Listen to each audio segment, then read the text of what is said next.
Nothing happens in the end of that. Guess the ending. Nothing happens. So disappointing. But something that I'm hoping will not be disappointing is it's time for the Last Chance Qualifier Finals. We've called it Last Chance now. Both of these teams will be in Barcelona. Both of these teams will be in the group stage of Barcelona. This is for seeding, all-important seeding going into the finals event. I'm Stress, joined by Stuart. Team Queso are going to be tested now by RIX because RIX are undefeated and they've already 2-0 Team Queso once in this bracket.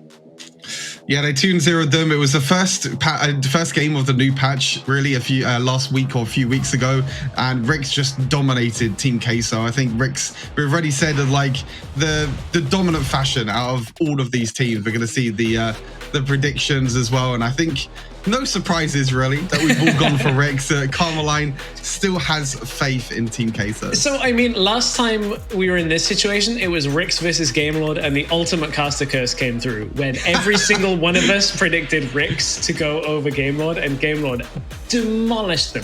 So, Carmeline, not only on brand with, predicting towards the Spanish teams, which I'm going to be honest, has worked out because Queso have been on the upswing as well as some of their other predictions. Saving RIX from the curse, saving them from the sheer power of this fully operational caster team when it comes to cursing RIX. Because I said it before the break, RIX are kind of always the bridesmaids and never the bride, losing in Origin Series against Queso, losing in the finals of the Open Bracket against Gamelord. Like, for me, this is a series where I'm like, come on, RIX, you've looked so good. This is just the one series to get to. It's a best of 3, it's not a best of 5, but I'll stop my rambling because Excandrel has some very much more important things to say than I do for his key points of this final series of the WREC.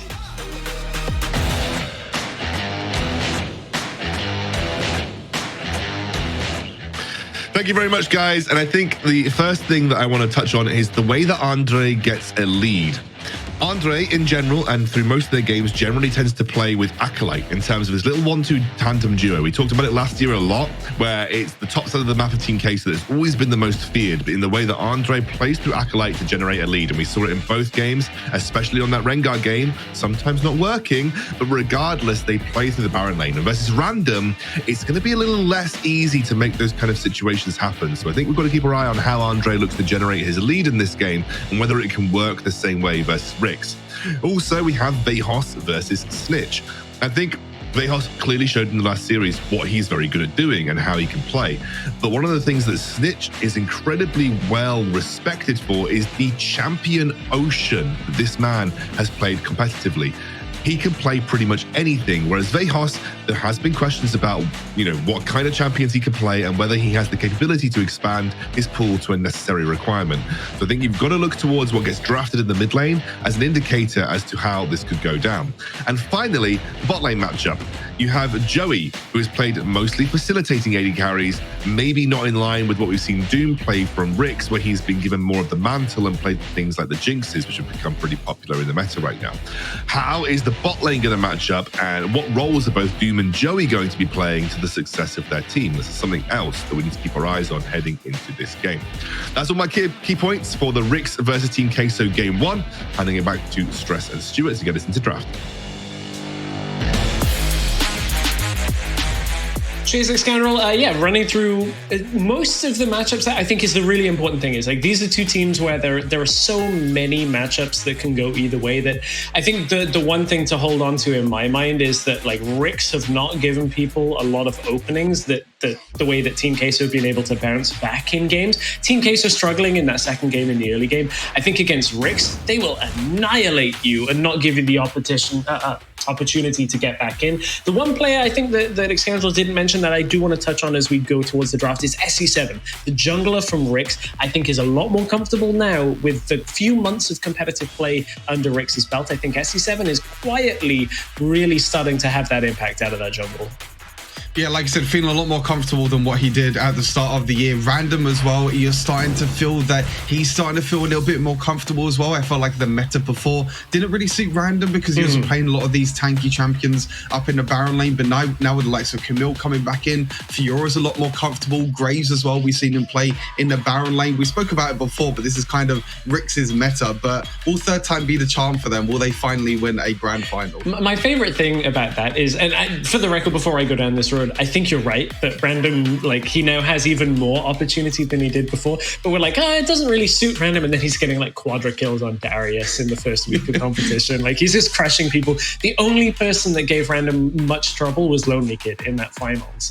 Lonely Kid, of course, being from the Game Lord, who are already in Barcelona, already have had their spots they've been watching on the sidelines.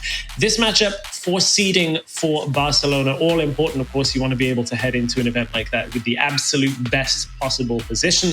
Make sure you get your votes in chat. I think this one might be heavily contested when it comes to fan favorites. RIX have a lot of fans, especially when it comes to, like, I know basically all of Snitch's chat are in chat right now. The same with like Queso, a lot of fans behind them. And even though I think that there perhaps isn't as much as, for instance, the open bracket finals on the line, this is going to be one of my favorite series, I hope, of the entire tournament, because Queso are peaking, RIX are peaking as well. Both teams at the top of what we've seen from them should be a good best of 3.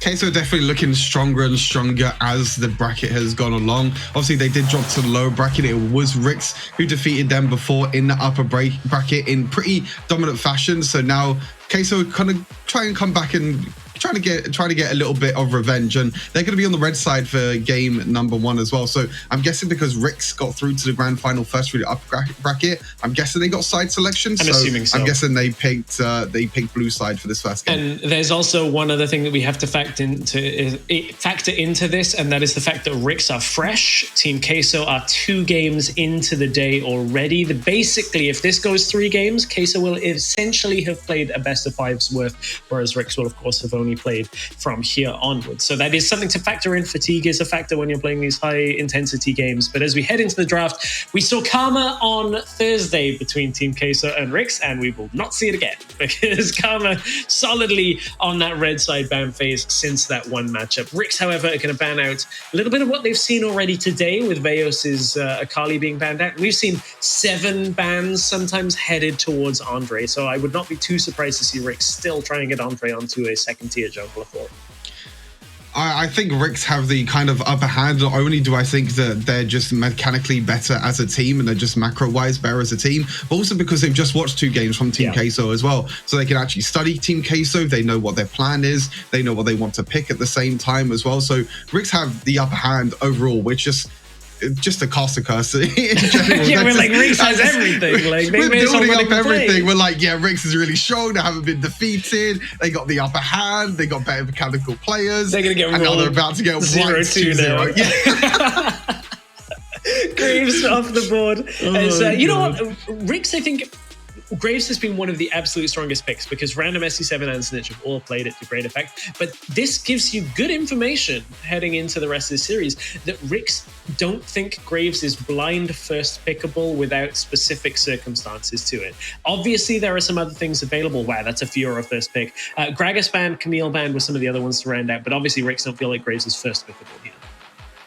Yeah, Olaf going into Andrea's hands. We've seen this before, mostly paired with Yuumi, but obviously Yuumi is disabled. So maybe a Lulu, which really I was going to say is the other option for Olaf. So straight away, they're going into funnel Andreas, give Andreas all this gold, buff him up with the Lulu at the same time as well, and it's just going to be all on Andreas this game. I wouldn't be surprised to see Joey maybe on, it could be a crazy, Morgana maybe in duo lane as well. Morgana, Lulu duo lane. I mean, we've seen it before. Do we see interesting Lee enough here? Interesting enough, we see Fiora and Irelia picked up. Both of them can be flexed.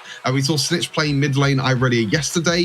Fiora can be played in the Baron lane, can be played in the jungle as well for SC7. So we'll see what the last pick is. It is going to be Lee Sin as well. So already whole of the top side is already picked up for the side of RIX. Snitch, this is how you know I'm paying attention to RIX, is I've been looking at your drafts, I'm seeing what you're doing, I can start to sense it as we're going through, and I'm looking at, okay, Team Queso are bringing one hell of a teamfight comp based around Olaf being the primary carry, and RIX is saying, well, yesterday we demolished side lanes, and we'll keep going back to that, because if you can avoid team fights, I anticipate RIX now picking up the likes of the Seraphine bot lane, something that can play at a distance and say you'll never engage on us, and just deny Team Queso the ability to fight, whereas Team Queso are going to want to find those fights. As you said, we're probably going to see the likes of Morgana coming for Joey to get that black shield over as well. Multiple protection threats, protection abilities for the Olaf to be a threat. Yeah, they're going to ban out the Yasuo instead for now. I think Yasuo, just as a combo with the Lulu and the Wukong, is really, really strong, so no surprises there. Thresh being banned out by Team Queso. Wouldn't be surprised to see a Rakan banned out as well here by Team Queso, just to deny, like you said, the roams in the early game, which I think is going to be really, really important. Galio as well is also still open, so that is going to be the other ban. Maybe Team Queso might try and they probably won't pick away. I mean, it could be absolutely crazy. They could just pick away Rakan themselves and put Veos in the mid lane on Lulu. We did actually see this once before. I think did we? It was Ruiz. It was the game mode series. Ruiz. I actually think I wouldn't be surprised to see Rix go Nami instead, or the Sona. I actually think Rakan should probably drop priority here, because if you take Rakan for Rix, what you're doing is you're all-inning on the side lane, which turns it into a team fight. If you send 4 people to one side lane, Team Queso will respond. So from what I'm kind of seeing from yesterday's games as well, it needs to be defensive rather than offensive if RIX are going to go for that kind of play style. But I might be wrong. You're the analyst here. So, Rakan may very well get picked up here, and I'll be left eating my words. No, you could be right. It could be Nami and Sona just to maybe help with the heals and shields. Seraphine is still open as well, so they could do pretty much the exact same as what they did yesterday with the Seraphine Sona, and it kind of acts as the same thing as before. But it's going to be Orianna picked up for Doom down in that Dura lane. So Clue now going to be waiting and picking his support for his final one, and it is going to be that Nami, as you mentioned. Download complete. If anybody wants a coach to face Rix, I'll do your draft phase for you. Not really. I've got to stay independent on that one. Rix, I think that makes total sense. Is what we saw them look very strong with yesterday. Now Team Queso, what's it going to be? Mid lane to round it out, we think? Yeah, potentially mid lane. It's going to be the Garen again. So they've just gone for this beefy front line with Corki in the backline, with Lulu in the backline, and now they have Olaf as well on Andrea. So it's just, again, I kind of mentioned it in my key points from game number 1 in the previous series, beefy front line, Garen, Wukong, they're going to be right at the front, they're going to be crowd controlling, they're going to be doing a lot of damage. And to be honest, again, with an AP carry on the side of RIX, it's going to be really hard for them to actually burst through the front line of Team Queso with Garen, with Wukong, obviously Lulu as well. Lulu doesn't even have to ulti Olaf the whole time. If you maybe combo it with the Wukong, you can maybe even ulti the Garen as well as a frontline tank. It's going to be really, really hard for RIX to try and break through this front line. It will be in a straight up fight, and I think that's where RIX are going to actively avoid that. I think they're going to try and opt into very small skirmishes where possible. What I will say is Team Queso have done a good job against the teams that have tried to play this style against them. They've done a good job at slowing people down and actually bringing them into fights. That's how they've turned the 2 games that they fell behind in, is saying, okay, no, we won't drop those skirmishes. We won't let you fight us on the sideline. You have to come to us in order to play around our comp. So this is a really interesting draft. It's basically everything we've come to expect from both teams. RIX, they want to play the side lane, they want to play those skirmishes, they've looked dominant, smothering teams with this playstyle, and Team Queso have said, we can put everything into Andre on this Olaf with the Lulu, with the teamfight comp. This is exactly what we promised you, and we're going to get a really exciting game 1, I hope.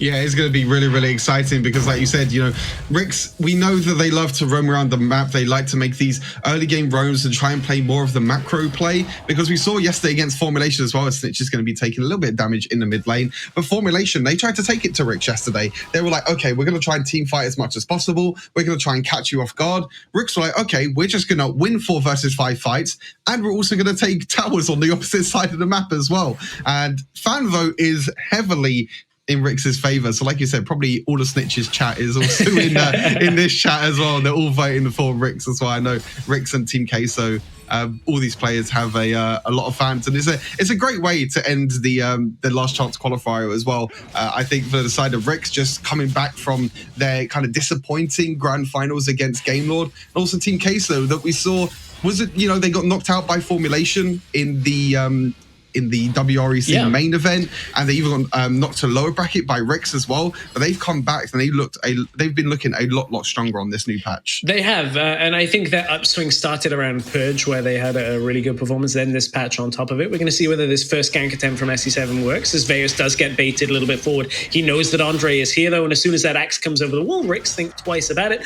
Don't want to get baited into these fights. If you give the Olaf the early game lead, it's going to be real tough to play against it in team fights.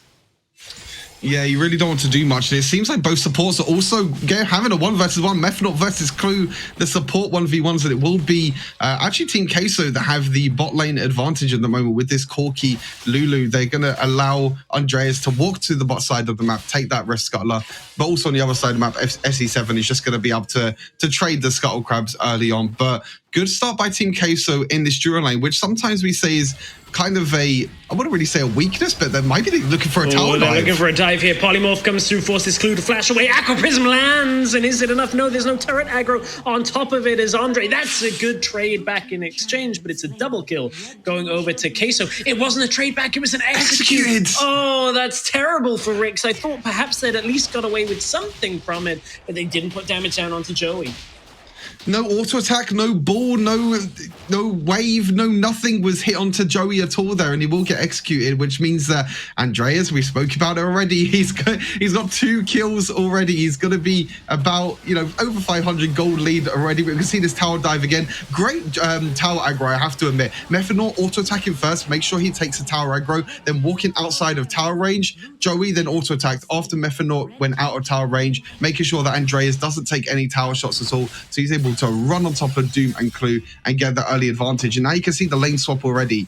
Doom and Clue are like, okay, we've had enough in duo lane. Let's go to the mid lane. Let's see if we can have a little bit more of a calm, relaxing time, because that tower dive in a duo lane, I really didn't expect that much aggression from Team Queso, but it's worked out wonders for them. I don't think RIX did either, and it's because not a lot of teams have done this. Like, very few teams have turned their attention down to Doom and Clue in the beginning of the game, and I think they've had quite a few series where they've just not had attention, and it's mostly being played up towards Random, up towards Snitch, and this time we can see it pays off and gives Andre a double kill to start this game. Now it's Random going to put damage down onto Acolyte, but we know with his flash available, Wukong is still fairly safe in this lane, and we head into our neutral objective spawning, and I feel like this is a really good start. If Andre can get this first item in time, this will be a big spike for Methanaut and Andre to combo up with these neutrals. Yeah, it looks like he's going for the Divine Sunder as the first item. It's a little bit more of a tankier build. Sometimes Andreas likes to go for 24th, but going in top. Cyclone already. Random forced to flash away from his own team, or I would say team, but there's no one there. There's nobody to help him, and Team Queso are all over RIX in this early game. Yeah, they're just going to go straight for the Rift Herald as well. I was about to say Olaf going for a more tanky build this time, which is quite surprising because when we've seen Andreas play Olaf before with a Lulu, he likes to go for more damage because you have the extra shielding, the extra health and everything that you can get as well. But Joey and Methanaut are trying to contest this dragon as well. Joey has package. This could get a little bit scary. Snitch is low as well. Yeah, I don't think he's actually going to commit into this. He's going to stand on the ball, though, knows that his package will be available. And the damage is going to not do enough to keep Joey alive as he packages towards RIX's side of the map. Rift Herald was dropped in middle lane, and Andre is going to go and try and finish that off. Still 900 health on it, though, but look at how fast Olaf's just going to eat through this. Acolyte's here as well with Methanaut, and this is an attempt from Random to keep this alive. Does manage to get the riposte to absorb a lot of what Queso were putting out on the back end. This early game, a lot stronger out of Queso than perhaps I was expecting. Yeah, Random has the Divine Sunder already as well, so his lunges from his first ability is going to be able to heal up as well over time. And SE7! It connected, but I don't think you want that. Now you're going to run right into Joey, who Valkyries forward, flashes on top of SE7. One more auto should do it. Andre's going to get the kill. I mean, that goes from bad to worse. The Snitch now is going to pick up one kill. Can he reset onto Andre? Can't quite close the distance. Andre plays it smartly, backs himself away. RIX, they're getting a few kills here and there, but they are struggling against Team Queso early on. Andre must have so much gold. He hasn't got back at all. There you go. Divine Sunder picked up straight into the armor boots as well. And this Olaf is getting more and more scary. We said this before. Andre, once he gets an early game lead, especially on this Olaf as well, he can 1v9 and he can run away with these games. We've seen it against Formulation in the last game as well. Even on the likes of Rengar, Kha'Zix as well, he also performed really, really well. We're going to see this replay again. I think Joey could have just packaged away here. It was a very aggressive package. I think it was just to bait RIX in the end, because you can see that on the mini-map, the rest of Team Queso are roaming down and actually baits RIX to kind of stay in the team fight, which allows Andreas to use that Rift Herald mid lane so he can get that mid lane tower early on. So even though it might have been a little bit of an int play potentially by Joey, I think it was more of a bait just to keep RIX in the team fight so they can get that mid lane priority.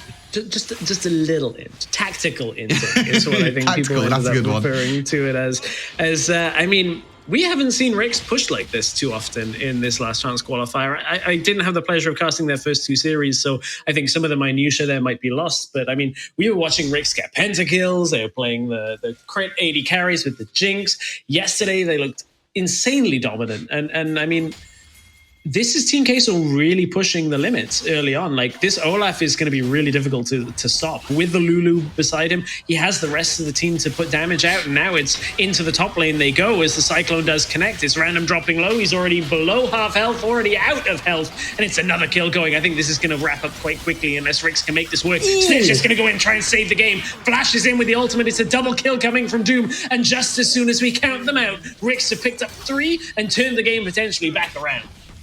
Little bit of an overstep there by Team Queso. They did pick up a few kills, but Doom, the shockwave, and then Snitch coming in as well with the flash ultimate. Huge combo by RIX, and they really needed that, because I feel like if they didn't get a few kills there in Team Queso, they could have just ran away with this game. We've got to look back at the replay. Random tried so hard to escape. When you have Andreas with the speed buff from Lulu and also the Ghost at the same time, it's going to be really hard. But look at this combo afterwards. Snitch, flash ulti into the shockwave, and then Snitch is just able to dash around, get so many resets on that first ability. Triple kill for Doom as well. Just shows that, hey, he doesn't need AD carries. He can still get triple kills. Maybe potentially could get a pentakill as well as Andreas. Again, he's just running all over the place. Yeah, he's managed to chunk through SE7. Did utilize quite a lot of his utility there. Now Grand Challenge pops Andre a little bit forward. Methanaut's ultimate is not available yet. Another few seconds on that before Lulu can really have that big impact in the team fight, and it's going to force Andre to back himself away. I want to see what items Andre has, because I think he has Hysterics, and I think it just got popped as Andre is now going to get the Lulu ultimate. Now Snitch is going to be able to stick some damage. Double bubble is all too much trouble for RIX, as it's going to be Garen into the backline. Queso managing to find at least something from this, but RIX have somehow steadied themselves. They have somehow done it up as SE7 stasises in response to Joey, and Joey nearly gets a double kill on the back end. Dragon is up, but look at the low health bars, and Veos is still very healthy, as is Acolyte. They can't keep Random alive from here. No. Random's going to die, and this is back and forth for RIX. They seem to have arrested control of the game, and then once again, Queso have enough threat to turn it back again in their favor. I think Random was caught shopping there. I think he was in the shop. He was ready to buy his next item, good to recall, and then suddenly, Veos and Acolyte is just on my face, and they can't really do too much. But yeah, it was a little bit of a scrappy fight. Again, it worked out quite well for RIX at the start of it. The double bubble by Clue was absolutely huge. We're going to see this again. Snitch doesn't get the reset, and you know, Methanaut tries so hard with all the shields and heals and everything, but the bubble was absolutely huge. SE7 on top of that as well, with the Dragon's Rage. And Joey with some very sleek footwork here, you know, with the stasis. Flashes away as well from Doom's combo, then actually dodges the leasing Q as well. Really well played, and Andreas is here again. Yeah, down into bottom lane. Andreas is going to run through. Grand Challenge has been thrown, and I want to clarify something. I thought Andre had Hysterics. He does not have Hysterics. I was confused by a little animation there as the tidal wave is going to come through. Andre still sat on that Divine Sunder, has himself a Righteous Glory on top of his boots, and now Snitch is maybe going for Veos, as he's got SE7 coming up the river in response. Doesn't find the stun, won't find the engage, and this game's going to slow for a moment as we have no neutrals up. I would have thought. Yeah, they're gonna. RIX are trying to get this top lane tower, but I think Veos is just way too tanky. Yeah, Veos is just way too tanky. He has 2 items already: the Black Cleaver and Sterix Gauge. And as I said in Champ Select, and I think it was the same before as well, RIX are going to find it really, really hard to try and break through the tanks, really, of Team Queso. But this was a fight maybe in a replay that we didn't see. Oh, it was just a really, really nice shockwave by Doomy, and that must have been whilst we were in a replay. We completely missed that kill. But a good catch by SE7 overall, and Veos and Random in the Baron lane. But look, this Veos can just tank everything. Is getting run down. It's a good attempt. Oh my god, no way is Random going to outplay me. Finds the Michael Grand Challenge completes, and Random is going to pick it up from what looked disastrous. The outplay. This is everything Random needs. This proving what we needed to see from Random. We've seen it so many times, and Veos runs afoul. Divine Sunderer on top of the healing as well from the Grand Challenge. Random was able to 1 versus 1 Veos, and I did say that Veos was kind of unkillable, but I guess maybe when you have a Fiora on the other side that's able to do quite a lot of true damage from all of her abilities, and now they're going to look to try and push the mid lane. Big tidal wave is going to at least force out 2 stasis on top of that. Aqua Prism is going to seal the fate as Lee Sin actually picks the kill up right at the same time, and RIX have turned this game back around. They have forced skirmishes. They have forced Team Queso to be broken in their ranks, and now they're going to look to set up for the next play. Maybe top tower is one of the only objectives for them that's available. RIX are starting to slowly come back into this game. They had about a 2,000, 3,000 gold deficit, but now they're starting to slowly come back. Few oversteps by Team Queso. They tried to defend the mid lane tower there. Acolyte trying to jump in, but unfortunately, they weren't able to defend it, and they also died for it as well. Now they're going to try and take down this Baron lane tower, but Andrea's going in. He's running at Doom. Doom can't do enough. Actually, Andre's going to get deterred from this by Random. Random's just going to absorb 3 people on the back line. Hasn't quite fallen yet. Now he'll fall, and oh, it's back and forth. It feels like a little bit of a throw each side now. Is that? Oh, the timing on that snitch just gets out with his life. It's fortunate for RIX that this is so much ahead of the Baron spawn and isn't 10 to 15 seconds later, because I think that would have been Baron for Queso in a couple of seconds' time. I think what we like to call this is a bit of a fiesta of a game. It's a little bit of a fiesta, but you can see the tower dive here again. Snitch trying to jump onto the back line, but actually double stasis bought by Joey and Methanol actually delays Snitch by quite a lot. Acolyte trying to go in to defend the tower as well, but the Rift Tower was able to take it away. But then straight after this as well, they tried to rotate that into the Baron lane, but because Veos was so tanky, Andreas came in as well. Methanol, I think, flashed and ultied Andreas as well to actually save him in the end, was able to come out on top. And now they're going to try and go over to this next dragon. It's going to be Mountain Dragon. Currently 1 dragon apiece. RIX has the Infernal Dragons. They are going to be having the scaling damage, but honestly, Team Queso have the Carl Dragon. I think with this comp is going to come in handy. The Cyclone hits multiple members of RIX, and that's already clue out of this fight. Methanol on the backline, though, has to deal with Random as into the rest of the mix. Andre runs. Random flashes himself out. SE7 still alive, available for the steal, as Snitch is the one that has been trying to tear through Andre in the back of this fight. SE7 connects the Sonic Wave in. They go for it, and that picks off the jungler from Team Queso.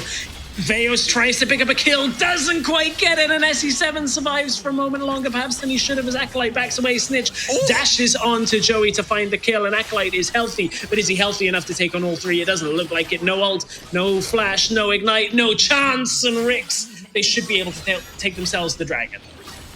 Yeah, that is a ace for RIX, and again, it's a very, very scrappy fight. Andrea's jumping in. Also, Joey tried to jump in as well with Acolyte, but I think the main part about the whole of that fight was Snitch in the backline. Snitch was just 1v1 in Lulu the whole time, and that's a great thing to do if you're on the side of RIX. You have to try and shut down this Lulu. Even though Olaf's doing so much damage, it's important to shut down the Lulu and kind of zone them from the rest of the team. You see Acolyte jumping in, Joey jumping in as well, but look at Snitch on the backline. He's able to isolate Methanol. He has the stasis, which means he can't use any more shield, he can't use any more of his whimsies or any more of his movement speed as well, and he's able to survive for so much longer as well, which allows the rest of RIX to be able to capitalize on the low health targets of Team Queso. Andre is a little bit vulnerable now without the Lulu because Snitch was able to pick him off. Veos surviving nearly on 1 health, and Acolyte in the end, you'll see that Joey and Acolyte both do fall, and It's the bruisers from RIX. It's Random and Snitch again with the Doom in the backline as well on this AP carry that survived in the end. And now we're getting another fight. Snitch caught out at least for some of his health for now. Shockwave is going to slow Queso into this fight as SC7 is trying to flee from it. As RIX, they've got Random on the side lane pushing down, and they already have health bars dropping low from Queso. If they can just kind of walk this back, buy Random enough time to get this tower, He's Random got can then Hullbreaker. cut through. Hullbreaker is active as mentioned, and there's multiple cannons here to be able to push through. They will get Acolyte back into the bottom lane here, but look at how fast this tower is going to die to a Fiora. Random knows all he's got to do is play his timing at least a little carefully. Acolyte tries to hide the Vital for a moment, denies some of that extra damage, and here comes Andre into the fight. Random is going to have to outplay another situation if he wants to get out. Throws out the Grand Challenge just to make sure he can survive, as the rest of the team, they've been baited in the middle lane as RIX. Ooh, Snitch forced to stasis himself. He's going to drop coming out of that as Random. Will he just drop back into the bottom lane? That inhibitor is already at half health, and he would be able to take that very quickly were Team Queso to just opt into the Baron. They all started with that mid lane of fight where Andreas was able to pick up a kill, and then they tried to look to go towards that Baron, but they were so low on health. And also you saw Random up in the dual lane as well. He took that tower to half health with Hullbreaker, which is absolutely disgusting. You can see Random now has 4 items: Blade Rune King, Divine Sunderer, Hullbreaker, and now Mortal Reminder to cut all that healing from the side of Team Queso. Team Queso, they're trying and force this Baron in a way and trying to make plays around this Baron. But when you have someone like Fiora and Random on the side lane as well, especially now with that tower on half health, you can see Acolyte, he has to kind of stay in base and he has to just basically stay alive. Snitch caught a little far up on the side lane, not able to survive, does not have the itemization to do it yet. Random's going to have to earn this on the side lane if they can contest this Baron. Doom is very strong right now, has himself 3.5, nearly 4 items, and heading through with the shockwave. You can see it earn the fight as SC7, big kick, lands onto the back line. The turret has gone down, and this was the problem that Team Queso had to deal with, is the fact that Random has been able to push through so many cannon minions, pushing through with that Hullbreaker buff on it. Baron is alive, no dragon to take yet, but RIX, they're not going to opt into this. They're not going to coin flip. They just want to settle themselves. Snitch overstepped in the Baron lane, got caught out himself, but I mean, Team Queso were trying to force a fight straight afterwards as well, even when they were quite low. This is the second part of the fight. This is after Snitch got caught, so it's basically a 4 versus 3 situation. You can see Team Queso want to go in, but SC7's kick with the shockwave, huge, actually picks up Methanol on the backline as well. Joey's trying his damn hardest to do a lot of damage in the backline, but it's just not enough. And it turns into RIX actually taking the dual lane tower, which means they can now try and turn towards the Baron. Yeah, although this is a little bit of an overcommit because all of Queso are alive. This is risky for RIX as the double TP is going to come in from Queso as well. That's already Random dropping from this fight as he's got himself the Guardian Angel on Andre, and Andre's going to try and get that. Queso, I think, you're going to be able to do it. Double kill already from this as Olaf is running rampant. This was the team fight that RIX could not afford to take, and now it's all about how much pressure can be created through the bottom lane as Snitch has got to try and stop a few of these recalls. SC7 is going to slow through the middle lane, and it's going to deny a Baron attempt. It's Elder, though, that is available. Rightly put, as Team Queso, they want to pick up that permanent buff and put themselves back in the driver's seat for this game. Again, Team Queso, they just want to fight. They just want to keep on fighting, and that's exactly what we expected from this team comp. Garen, super tanky in the front line. Joey with an absolutely insane package. He went all the way into the back line, uses his stasis as a bait as well, which just allowed the rest of Team Queso to kind of capitalize on RIX grouping up together. And you can see now, with the Elder Ocean Dragon, with an Olaf as well. Yeah. That's going to be a lot of disgusting healing. Really difficult to stop. This is the fight RIX couldn't afford to take. Yeah, they couldn't afford it at all. And you can see, like, as I mentioned, you're Joey in the backline. Acolyte, I have to give huge props to him as well. He was in this backline, knocking up so many members on the side of RIX. It just shows how powerful this Wukong can actually be during team fights. With the Divine Sunderer, with this tanky build, with the Black Cleaver and the Sterix Gauge, he's just completely unkillable. You have to deal so much damage to this Wukong, especially because he's healing up all the time from his first ability, from the Divine Sunderer as well. And now Olaf has a full build. You can see it. It's Spirit Visage on top of Ocean Elder as well. Yeah, how much healing does this guy want? Pretty disgusting, and RIX are going to have to play the side lanes as well as they can. Doom might be caught here, but the double shockwave on top of it. They can't get the stun because of stasis, and this time they're turning the fight back around. Have they been able to deny it? Another bubble is going to hit the clone, but it's Acolyte that gets caught with it as well. If this Olaf stays alive, Andre can still maybe do enough, but look, he's got to take on all challenges. He's already beaten 2, but down into the GA, Snitch and Doom, they've been here from the beginning, and they're going to try and end this one as Andre can't quite get it. Snitch is going to bait him in. Joey is back in the base. RIX have been able to weather through the team fight once again, and now what is the next play for them? They cannot go for any major objectives. Joey will be able to defend, but RIX need to reset this and try and somehow earn themselves the Baron eventually. That was a really, really scary situation for Team Queso, because I really felt like RIX were trying to turn it around, and they did turn it around in the end, but I don't think they can finish it. It's 25 seconds left for Andreas to come back alive. They do have a minion wave as well. This could be, oh my god, this shockwave is huge. Oh, but here comes Veos. This might have been an overstay from RIX. They're going to split the pack and try and rush back out of it. Snitch landed a stun to stop Veos from getting out of this one, but look at how difficult this is going to be, Snitch. One more stun keeps him alive. That looked a whole lot more treacherous for RIX in those moments. Veos had ultimate up there as well, and now they're going to turn towards the Baron. This is non-stop stress. Yeah, RIX are going to have to commit some teleports if they want to stop this, but at the same time, they can't really afford to take Joey's 5 versus 5. Yeah, Joey is having to defend, and I think the teleports actually will pay dividends right now because Joey is in the base. I hadn't noticed that at first, because look, the super has pushed up to the Nexus. It does get dropped immediately, but the next one's going to push through too. Wow, RIX have at least created enough space to deny Queso an opportunity at the Baron for now. This is really, really tense now, because you feel like one last team fight will end it on either side. The Elder Ocean is still on, like you said, that permanent buff is still there for Team Queso, but there's a lot of anti-heal on the side of RIX.GG. You can see every single member, bar Snitch in the mid lane, has the anti-heal. So even though the Ocean Elder does help a lot with all the healing that can come through for Team Queso, the anti-heal is there as well. And you can see Random now is going to be playing that side lane again. They know that they don't really need to take this Baron. They can just bait Team Queso to try and take the Baron and end the game, because they got double super minions pushing in mid lane and in that duo lane.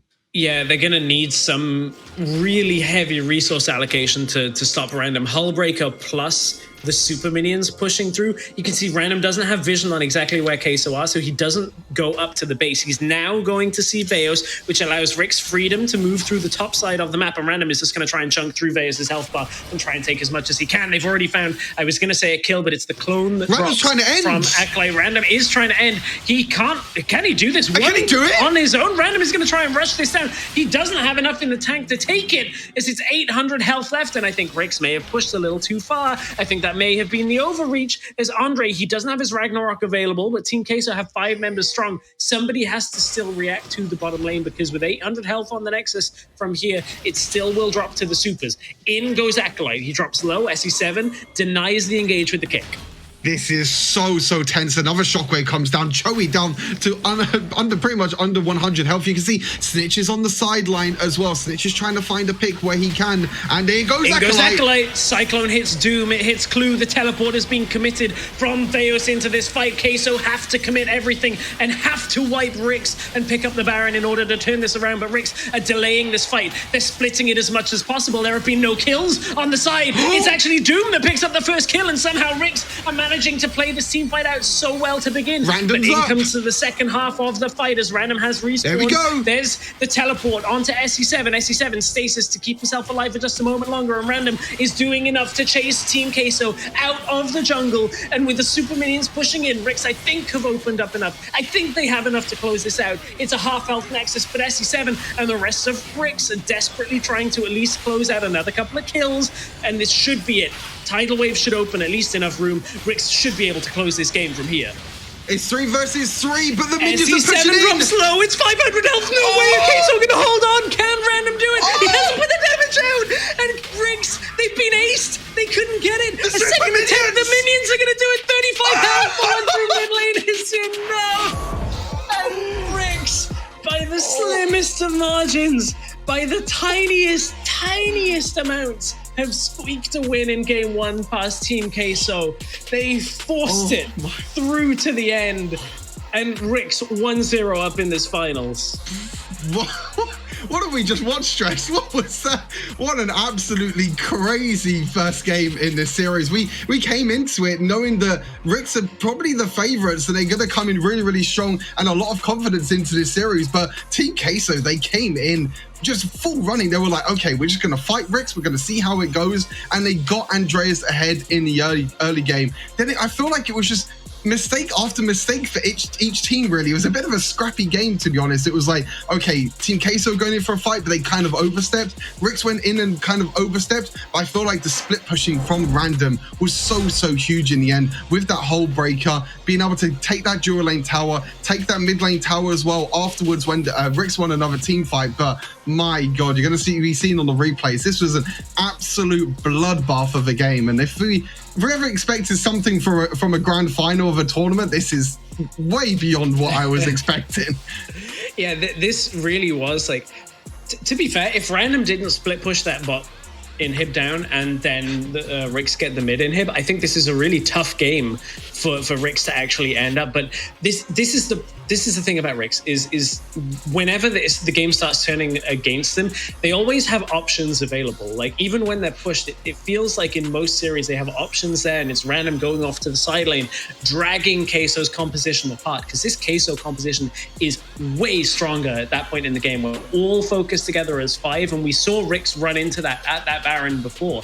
So it required RIX coming with a different way of playing. And if that hadn't have happened, if Random hadn't tried to end the game once and put the Nexus at half health, no way do RIX come back in that game and squeak through with just one cannon minion alive to deal the last 30 health of that Nexus. Just shows how flexible RIX are in the end. You know, they don't need to play the team fights. They can play the split push in the end as well. Look at Random. This was so close. 800 health for Random. But it kind of, I mean, even after they killed Random, Team Queso couldn't really do too much because how much damage RIX were able to do. And this was it right at the end. SE7 tried so hard, but look at that. It's like 5. It's this one, the hero cannon minion in mid lane. And like Methodon's like, I'm trying. Can't quite kill it. The glitter, the attack is in the air. Oh, wow. You're not going to get a closer game than that. That came down to a slim margin. Wow, yep. I mean, Team Queso, Veos and Andreas and Acolyte tried to clear the bot wave, whilst Methonaut was having a 1v1 against the cannon. He actually kills it. He kills the cannon, but the cannon auto attack still goes through, and that's enough to end the game. I don't think I've seen a closer game of Wild Rift than what we've just seen, and it just comes down to the tiniest of margins of one cannon minion diff.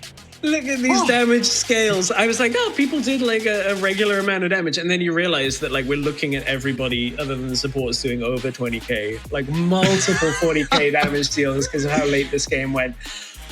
Oh my goodness. Holy. That was one hell of an end to a game. This tells you everything that you need to know about this. Wow. Oh my, yeah, it was a back and forth game. You can see Queso, they did have the early game lead, and then RIX came back into it as well after Team Queso overextended a little bit. But look at that graph right at the end. It just went from Team Queso having a 4.5 goal lead to right down to when RIX were able to win it in the end. But over a 50 kill game in total, nearly a 60 kill game after what's that, over 25-minute games I think it was in total. And give me more games. Give me 2 more games of that, please. Just give me more. It just gives me more and more hype because both these teams are going to Barcelona as well. And if this is anything of like, this is kind of like a preview really of what Barcelona is going to be like. If this is what Barcelona is going to be like, skip me ahead to May. Get me there. Get me there. Just keep giving me these games. I don't mind that they're not clean. And as we take a look at the play of the game, it's not a problem to me that they're not clean when it's exciting like this. Like there's method behind what these teams are opting into. Is this I don't even know which of the multiple fights. This must be the last fight with the game-ending play. Yeah, this is the last one. This is where Team Queso realized they were in a 4 versus 5 situation. So they try to engage, they try and go in, but Doom does so well in the backline to survive and actually does so much damage. I think Doom actually played really well. We didn't really speak about him too much, but he was doing so much damage on this Orianna in the end. Veos tries to flank in the backline. Eventually Doom does fall, but it gives them enough time for Random to respawn. Stasis from SE7, then the teleport comes in from Random, and then this is where it ends the game as well. Honestly, I want to look back at this in 0.25 speed to see what the actual difference is, because you can see the cannons in the midway. Look, you can see Acolyte and Veos, they focus so much on the bottom side that Methanaut tries to one versus the cannon, and he can't kill the cannon minion in the end. And oh, I mean, the expectation is right? Like, in the sense of the theory being massive stack in the bottom wave, that has to be cleared out, otherwise they'll end it faster than the cannon ever will, just that one little minion. So Methanaut's like, I'll just hold this away. And it's under half a second. If his ability 1 cooldown comes up sooner, or he gets one more auto, the game is saved. It's not Methanaut's fault. There's not a lot more you can do in that situation. Yeah.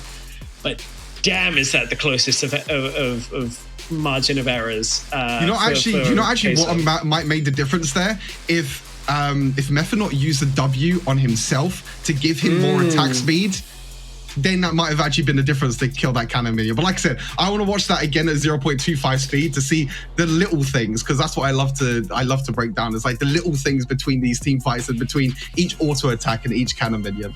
Well, I don't know about you, but after that ending, I need at least 3.5 minutes to cool down and calm down. We need a break in between games 1 and 2. When we come back, we'll see whether Team Queso can bounce back in this series and go 1-1, or whether RIX will close this out 2-0. Stay with us.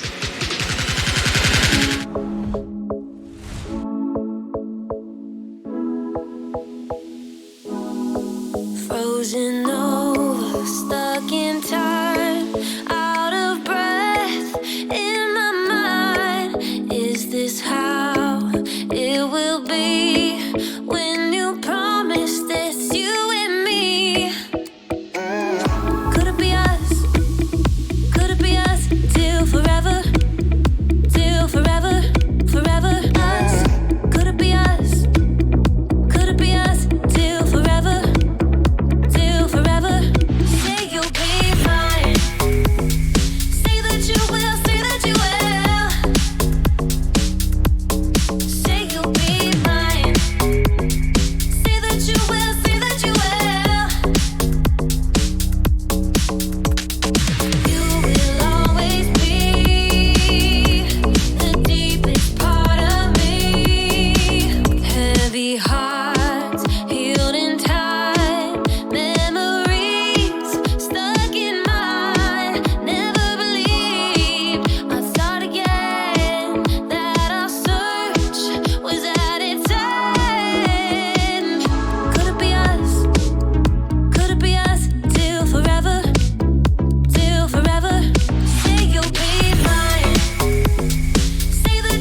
I breathe fire.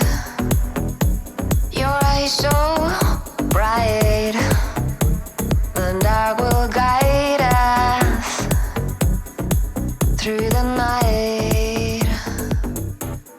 Bye, bye, my love, I'll shine for you. You ready?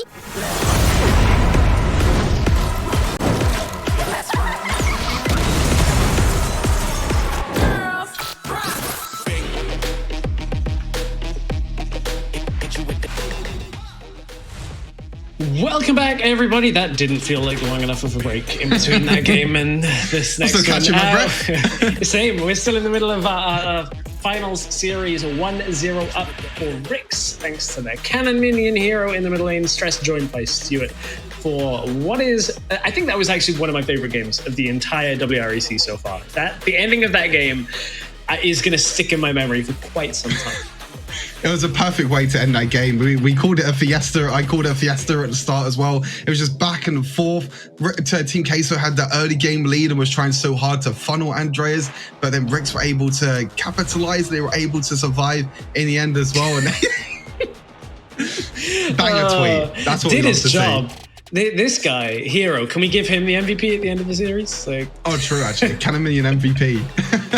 I mean, somebody who probably is in with a shot for MVP that I want to touch on perhaps when we come back from hearing from Xandral is Doom, because I think he had a great performance. Before we get to our second picks and bans phase, I just alluded to it. Xandral, what do you have of your thoughts of that insane first game?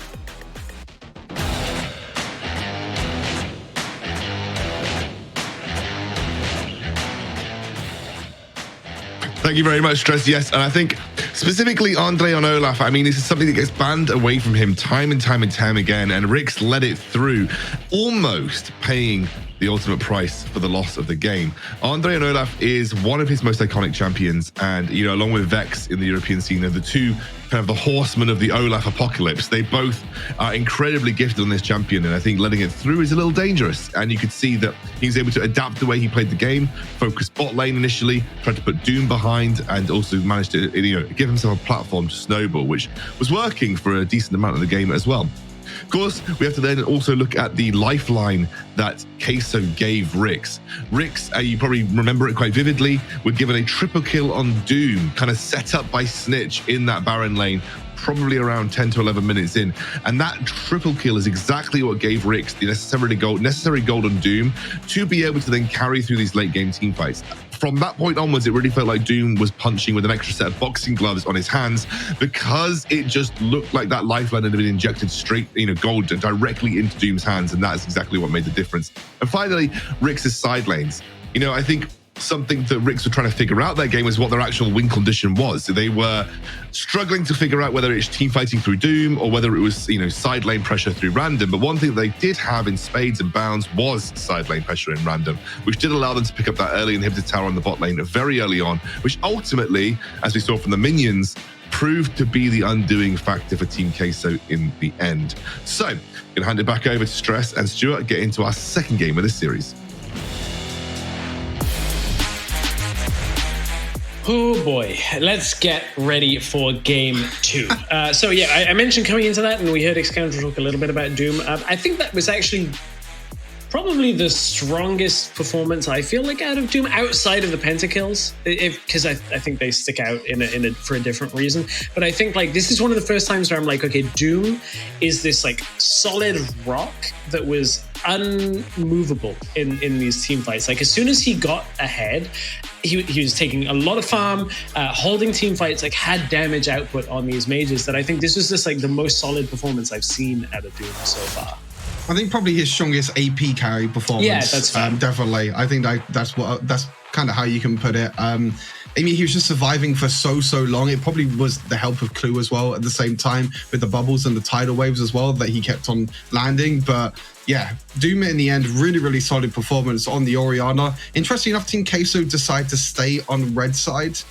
So we might be seeing, you know, the same bans, maybe not the same picks as before, but I don't think Team Queso want to leave open this Fiora or for random. No. You know, we saw from the last game when if he can get Hull Breaker, if he can get into a side lane, it's so hard for anyone to deal with Fiora. And this is kind of the power of Fiora that we saw coming in really to the last chance qualifier. And even coming into this patch as well, even after the nerfs, just proves that if Fiora can get a little bit ahead, if Fiora can just stay on the side lane with the Hull Breaker, with the Divine Sunderer, then he could do quite a lot. Olaf's getting pinched, I think, as well here. Ooh, it's going to be the Lulu. Okay, so trying to say, okay, we'll ban the Lulu. That way you don't get the Olaf. You also don't get the opportunity to put Joey on Vayne. So it's kind of a double hitter. We haven't seen Queso putting Joey on Vayne since, I think, week 2 of the open bracket or something like that. It was like a very long time ago. There goes the Fiora you talked about. So Graves is up. It was RIX banning it in the last time. Gragas is up. There's some other stuff that was banned, and I'm trying to remember what else was not available in our last game. I think it was Graves and Gragas, if I'm not mistaken. I think so, they were the other 2 bans, if I'm not mistaken. So yeah, instead RIX going for the Lulu ban, which I think is fair because Yuumi is disabled as well. Normally Yuumi is the other option that Team Queso would go for. We've seen teams ban Yuumi and Lulu away from Team Queso. It's like, okay, we don't want to use a funnel onto Andreas, but RIX kind of get a little bit of a help, I guess, from Yuumi being disabled, but they will go for the Graves first pick. We have seen Snitch play in the mid lane. We've seen Random play in the barrel lane, so a bit of flexibility as well. But there we go. Gragas being put onto the side of Team Queso. Again, another flexible pick for Team Queso. We've seen Andreas play in the jungle. The one shot, I think, with Yuumi springs to mind with Team Queso, which was disgusting. Veos has also played it in the mid lane, so we'll have to see where that goes, who that goes in the hands of. Galio picked up alongside that Gragas. And the one thing I think that's really interesting was it was game 1 that RIX banned the Graves. And now, of course, they want to swap it out, which implies to me like they have what some teams refer to as like floating bans, where it's just like there's nothing specific going into game 1 that they wanted to take away. And now that they've seen what Queso are doing, it allows you to kind of just bring some of these picks that you banned out in the last game onto your own team, where you know that they're strong, like the likes of the Graves. And it's going to be Graves Olaf taken already, so likely to be Olaf out of the jungle. But we have seen, I feel like Snitch might have played it, but I know Ruiz played it for sure out of the mid lane. We've also seen it top lane once or twice. Yeah, again, another flex pick for RIX. Most likely will be in the jungle, though, to be honest. But we've seen RIX pair Olaf with Nami before, which is not really the best pairing. It doesn't give you a lot, but there you go. Straight on cue. There's a Nami as well. So it doesn't work as well as Olaf Lulu or Olaf Yuumi, but it still gives you the extra heals. It gives you the slows as well from the auto attacks, and also the tidal wave can help Olaf jump onto the rest of Team Queso's lineup, which starting to become a really, really strong team at the moment for RIX, and a strong lineup with the support being picked as well. Now it's going to be seeing what Joey picks up, and it's going to be a Varus. So priority in bot lanes on either side. The Varus and Galio picked up, and also Nami picked up for RIX. Yeah, that Varus has looked good for Joey yesterday. He was picking up the double kills in team fights very effectively, using it to their advantage. And last game, Queso really put themselves on the front foot through the bottom lane. Like Andre came down bottom, pushed Doom and Clue to the limit a little bit, and that was really what started the game badly for RIX. On RIX's side of things, where we can go on the ban phase now, it's Corki gone, so RIX need to find a bottom laner for themselves, and I wonder whether it'll be junglers they continue to go to, because it's likely to be Galio support, Gragas in the middle lane, but they are flex picks still. Yeah, I think RIX will probably ban some more junglers just to maybe pinch Andreas' pool just a little bit more. But we've seen that Andreas could even pick Rengar if he really wants to. And we've seen that before. The Kha'Zix being banned away. No surprise, really. We've seen how strong Andreas can be on Kha'Zix. Maybe another jungler as well. Team Queso maybe will ban the Orianna here. It was really, really strong in the previous game. You know, with Ziggs still open as well as kind of the AP carry. That is also still open. So I think one of them two will most likely be banned here on the side of Team Queso. And the RIX are probably going to look to ban a jungler, which means that Team Queso, they'll probably pick their jungler maybe on R4 and maybe leave that flexibility of maybe, you know, Gragas going to potentially the Baron lane or the mid lane, and leaving that kind of counter pick really for Veos in that mid lane. Actually, Darius, interesting enough, is going to be the ban away from RIX. So not pinching Andrea's pool too much. Kai'Sa being banned away from Team Queso. So now it's going to be what Team Queso want to leave as that last pick. Olaf, Orianna's up for RIX. Yeah. Right? Like, I'm not dumb. Like, I think RIX will just opt into to Orianna as their pick here. So the Kai'Sa one for me is a little bit strange. There's going to be Andre picking up the Lee Sin, so we've seen some good performances from Andre on that pick. Now we get to see likely Orianna, and then wherever Graves is going. I'm going to guess that they'll put Graves in mid again for Snitch, but it really does just depend on what blind pick they want to pick up for Random in that case. Yeah, I mean, Graves can do pretty well against Gragas. He can just keep brawling Gragas in the early game. Gragas can sustain with all the healing that he gets from his passive, but to be honest, it's not going to be enough. And Orianna is going to be the pickup again here for RIX. Don't know why really that Team Queso banned Kai'Sa. A little bit interesting to be fair. I can understand obviously the core key obviously does quite a lot of AP damage when you have Graves and Olaf. That's still completely fine, but Kai'Sa ban, a little bit of an interesting one. I think Orianna ban might have been a little bit safer here, and it is going to be Garen. So possibly Garen mid, Graves top. It could also be the other way around as well, but I think they're going to want to put Random on that Graves in the Baron lane. I think Graves, I think Random is a lot more comfortable on Graves than Garen, and also we've seen the Snitch on the Garen mid lane as well. So now it's going to be on the side of Team Queso. Maybe they want to put Gragas in the top lane against that Graves, which most likely won't be, and it will be Renekton up in the Baron lane. So Gragas in the mid lane against that Garen. We're playing rock, paper, scissors though. Pretty much, yeah. Because both teams could just assign different solo laners and be like, and what are we doing when we get into game? So, because I mean, yeah, that was, I think, the thought process behind the Garen is like pick flexible still, and Queso have just done, well, we'll do the same and see where you end up putting yours, and then we'll just load in the ultimate flex if random goes on Graves, but he goes in the mid lane instead, and then Stitch goes in the Baron lane. Might happen at this rate. This is the thing, is like we've the solo lane meta kind of is neutralized at times, where because you can play so many things in both top and mid, it gives you that flexibility. But we'll see when we get into game. I think the one thing that does stand out is obviously RIX bringing that Olaf. I don't think it's going to be quite as awesome as the carry as we had for Andre in the last game, where Andre was like supposed to be the one carrying every single team fight, whereas on the side of Queso, I think they have a few more options, a little bit more on Joey's shoulders, perhaps, with this Varus to start the game off. Yeah, he's got Joey, got Lee Sin as well for the early game pressure as well for Team Queso. Going to be paired with that Galio, Joey in the mid lane, in the Jura lane, sorry, as well. So a lot of crowd control, and it's going to be a little bit hard potentially in the early game for Doom and Clue, which might see Andreas go down there again because he's on that early game jungler on the Lee Sin. So maybe we might look for another Jura lane tower dive for Andreas, because Orianna Nami is a very passive lane and doesn't really do too much in the early game. And when you're against, likes of a Varus and a Galio as well, it could be very, very scary. But it's going to be Snitch in the mid lane with Graves and Random in the Baron lane for Garen in the Baron lane, sorry, for Random, which I'm quite surprised with, to be honest, because again, as I've been mentioning, I like Random on more of these carry picks, but maybe this game they're just like, okay, Random, you're playing a tank this game. You had too much fun last game. You were the difference. Now let's try and put it in someone else's hands. Snitch's Graves has looked pretty good as well. So I think it's one of those picks that there was a lot of flexibility there for RIX, and that's how they felt most comfortable coming into this. So it's game 2 of this series. This is a best of 3. So if RIX win this game, they will have the top seeding out of the last chance qualifier for our Barcelona finals. Of course, Game Lord have the top European seeding from winning the open bracket, but these last chance qualifier teams will all be there, the ones that have played today. Random is going to spin through this top lane. I feel like there's going to be some attention coming to Snitch soon with Andre around that middle lane. We'll see whether he actually finds some presence there in this early game.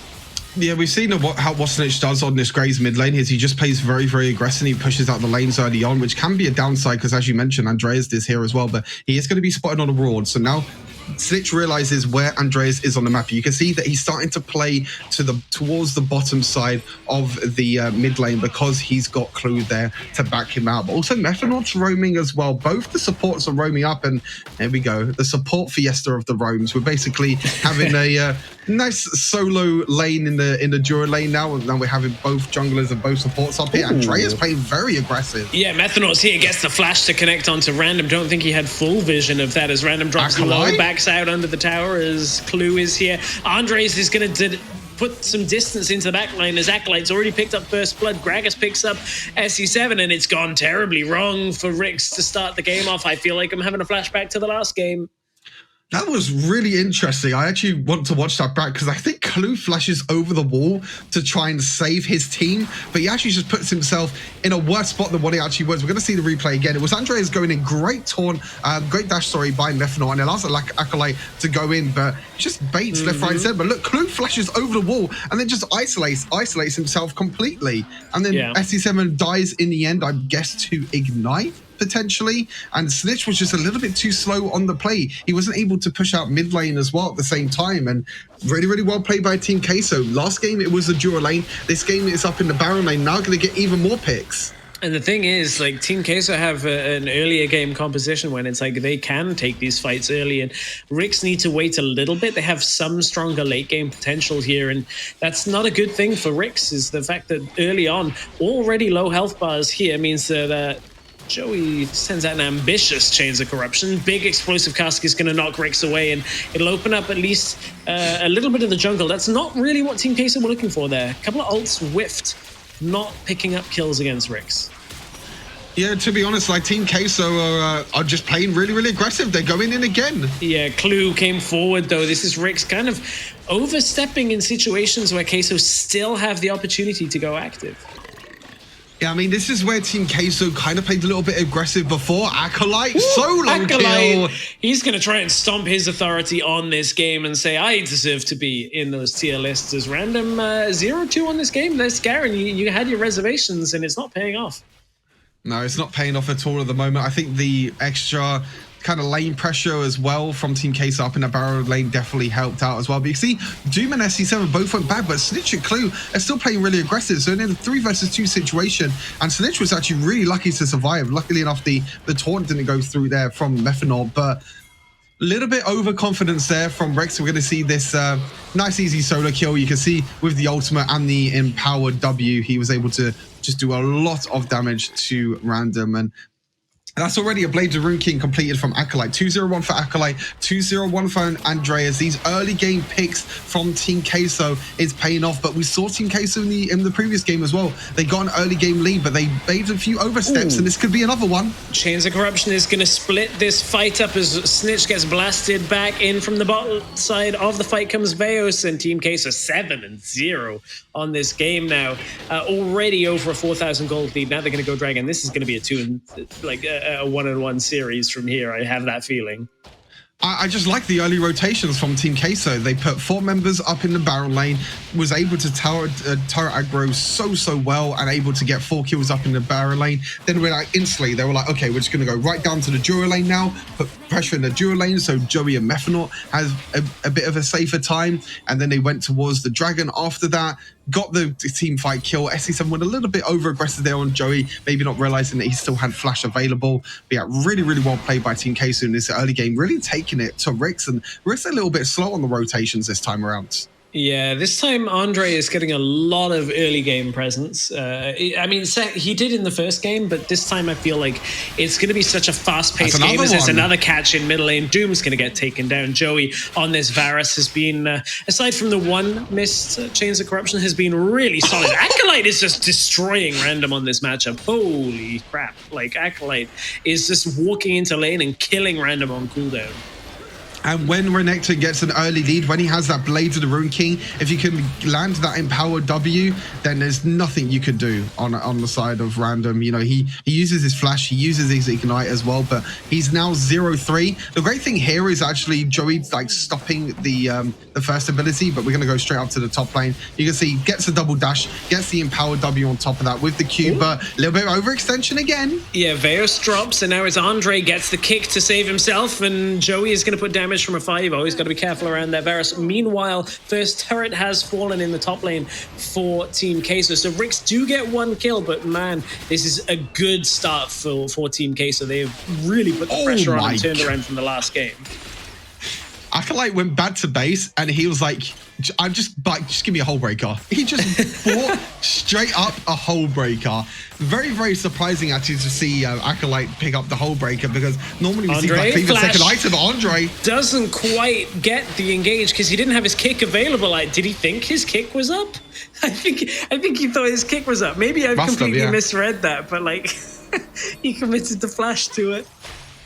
Oh dear. Yeah, the flash was a little bit interesting. Maybe like you said, maybe he thought his kick was up, but wow, Joey's doing so much damage already. But Acolyte grouping here after he's got Hull Breaker is a little bit of an interesting one. Maybe he's just going to stay in this dual lane for now, and you're going to see the dual lane of Team Queso rotate up to the mid lane. But yeah, Hull Breaker now for Acolyte just makes him even more tanky and even more hard to deal with. But SC7's here. Can Acolyte outplay the 1 versus 2? Yeah, he's going to have to. His Acolyte is going to have to run away as SC7 has the Ragnarok going. Can't quite get the kill in return. Does get it with the Ignite on to SC7 as Random is going to have to fight off Joey from here, and Joey just needs to land 1 piercing arrow. It's all too easy at point blank range. Picks it up as Rift Herald is going to charge through in the middle lane. So good damage. And again, Team Queso just keep advancing this lead. Despite the fact that tiny bits here and there are going over to RIX, Queso still advance in control of this game.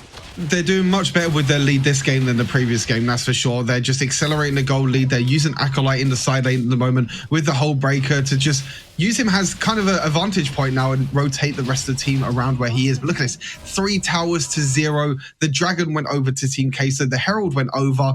We're looking at 8,000 goal lead at 8 minutes into the game, which is not something that we've seen RIX fall behind on in this last chance qualifier. I think this is the biggest goal deficit that they've had, and we've seen RIX dominate the entire last chance qualifier and actually dominate Team Queso last time around. But now Team Queso on this new patch with a bit more practice is looking really, really strong.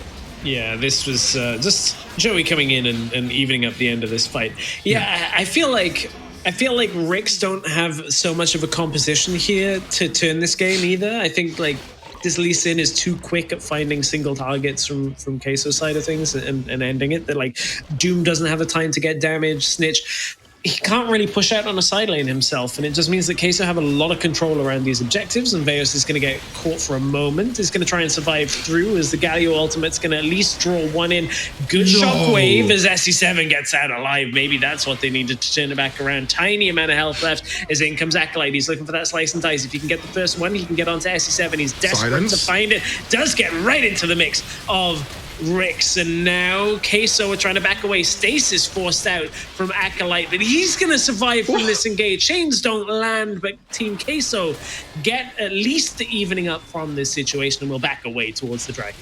Yeah, they're going to try and take the Dragon now. This is a little bit scary, though, for Team Queso to start this Dragon with Doom and Clue up and available. But they're just going to go in for the fight. What? Andre going to blast Doom and just make sure that Doom is shut out of this game. That was Doom picking up a tier at 9.5 minutes into the game. That's how much RIX is struggling on this one. Buying a tier this late on while Team Queso are just taking objective after objective, 10k gold in the lead.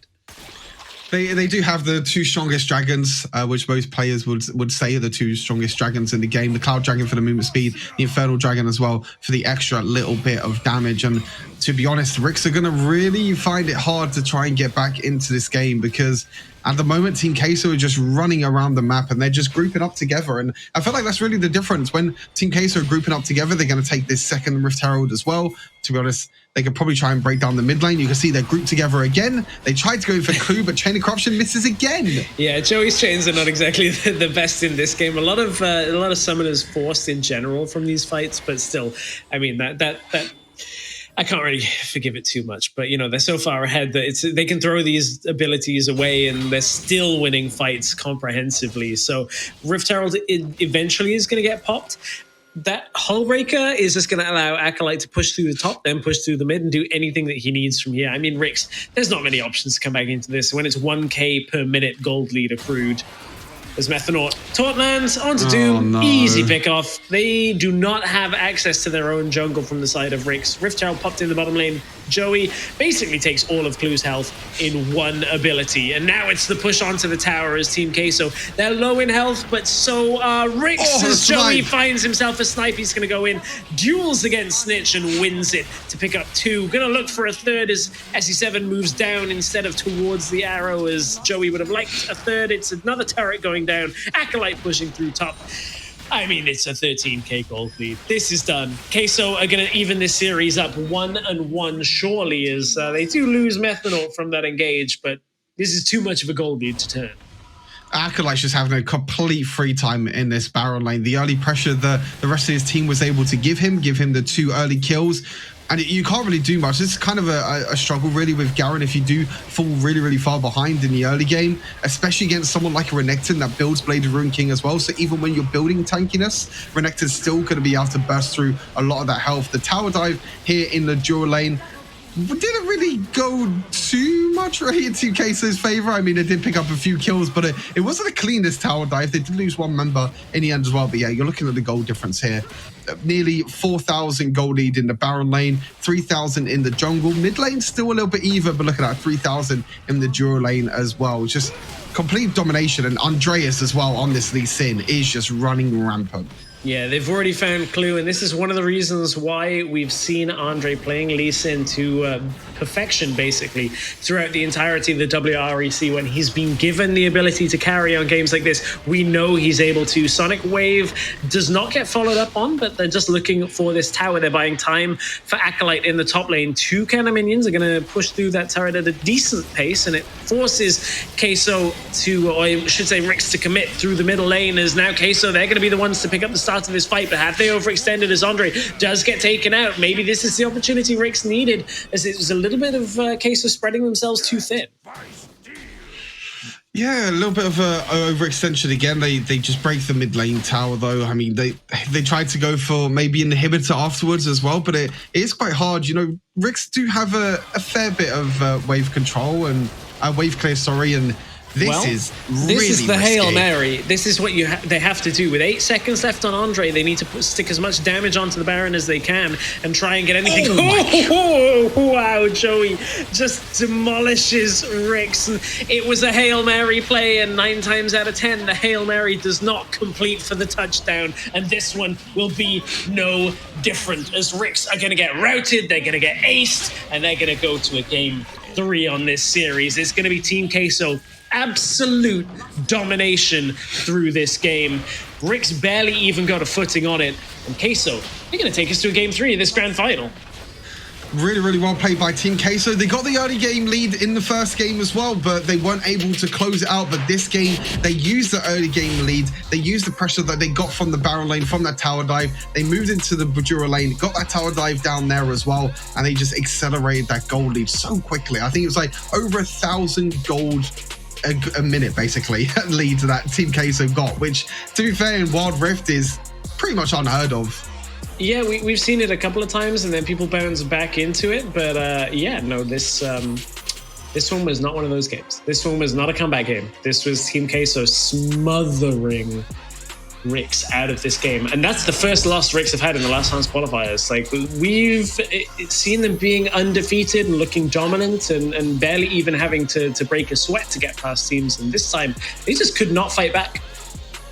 Yeah, they couldn't fight back at all. I think it was just, like I said, the early rotations, that tower dive in the Baron lane, it could have gone either way, to be fair, because, you know, the tower shots were taking down Team Queso so much, but they were able to juggle that tower aggro, and then they were just able to rotate around the map, which I think was what Team Queso did really, really well this game. They were just grouping up as a unit. They were rotating around the map, even though Acolyte was able to, you know, use that whole breaker to some sort of advantage when he got into the late mid game, when he did get into the late game as well. But even though he did pick up the whole breaker, he was still roaming around with his team, and he was able to do quite well when it comes to trying to lock down RIX, which is what they did perfectly in this second game. And now it comes down to a third and final game, and to be honest, because Team Queso have gotten the 2 early game leads, they can get another early game lead in this third game as well. They can cause a bit of an upset. And I feel like RIX, that first game was starting to go away from them as well. Like, Queso had fought back into it, and We're basically 1 minion auto attack away from this, hypothetically being a 2-0 for Queso. I don't think it's that clean cut. I think Queso still had a lot of work to do, even if they'd have held the Nexus in game 1. But that's the kind of margin from that game. And then this one, Queso just come out and blast RIX early game and don't let them play for the late game. And I wonder whether that's something that RIX will need to change their draft on. This Orianna and Nami basically being easy to read in the bottom lane is causing problems now. And I think they need to make a swap up. Maybe we see them play the AD carry style that we've seen a little bit more from them. Maybe we need to see RIX invest more into the bottom lane, because the way that RIX are playing around their bottom lane is becoming a bit of a liability. I don't think the players themselves are the problem. It's just the fact that RIX are getting exploited by Queso going down there. Yeah, 100%. It's just way too passive to play Orianna and Nami in the dual lane. You can't really do that much at all. As Orianna and Nami, especially against a Varus Galio as well, and you can see, look at that steady goal lead. That's quite satisfying, actually. Just a little bit of a dip right at the end there. We don't talk about the dip. Yeah, there's a little bit of a dip right at the end, but to be honest, really satisfying look at the gold graph. But yeah, I think RIX's draft there was a little bit too safe. I think you could say, random on Garen in the end didn't really work out for him. Got absolutely destroyed by Acolyte on Renekton, even though the rest of Team Case were able to help out with the tower dive. But I want to see random back on the carry. I want to see Doom on an AD carry potentially as well to end this WREC. Well, right now I want to see the play of the game, although I don't think it's going to be the play I think that actually broke the game out. I would have put the first gank as play of the game right now, because it really started the pace. It's an early one, actually. Yeah, it's a pretty early one. It's at 5 minutes. It's actually where SE7 was overextended a little bit, didn't realize that Joey had flash, and this is where Team Queso were able to capitalize on a little bit of an overextension by RIX. At that point in the game, Team Queso already had that tower dive in the Baron lane, had the tower dive in the dual lane. They got so many items off of it as well, and RIX were trying to get themselves back into the game, but they just kept on making mistake after mistake, which just allowed Team Queso to capitalize on that and just extend their gold lead. So we are getting ready for a third and final game in this series. It's not happening again, is it, RIX? It can't happen again. I wasn't going to mention it. in a row. We'll see whether RIX can hang on. Queso have evened this series up with a very good game 2. We'll go to game 3 when we come back from a break.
You ready?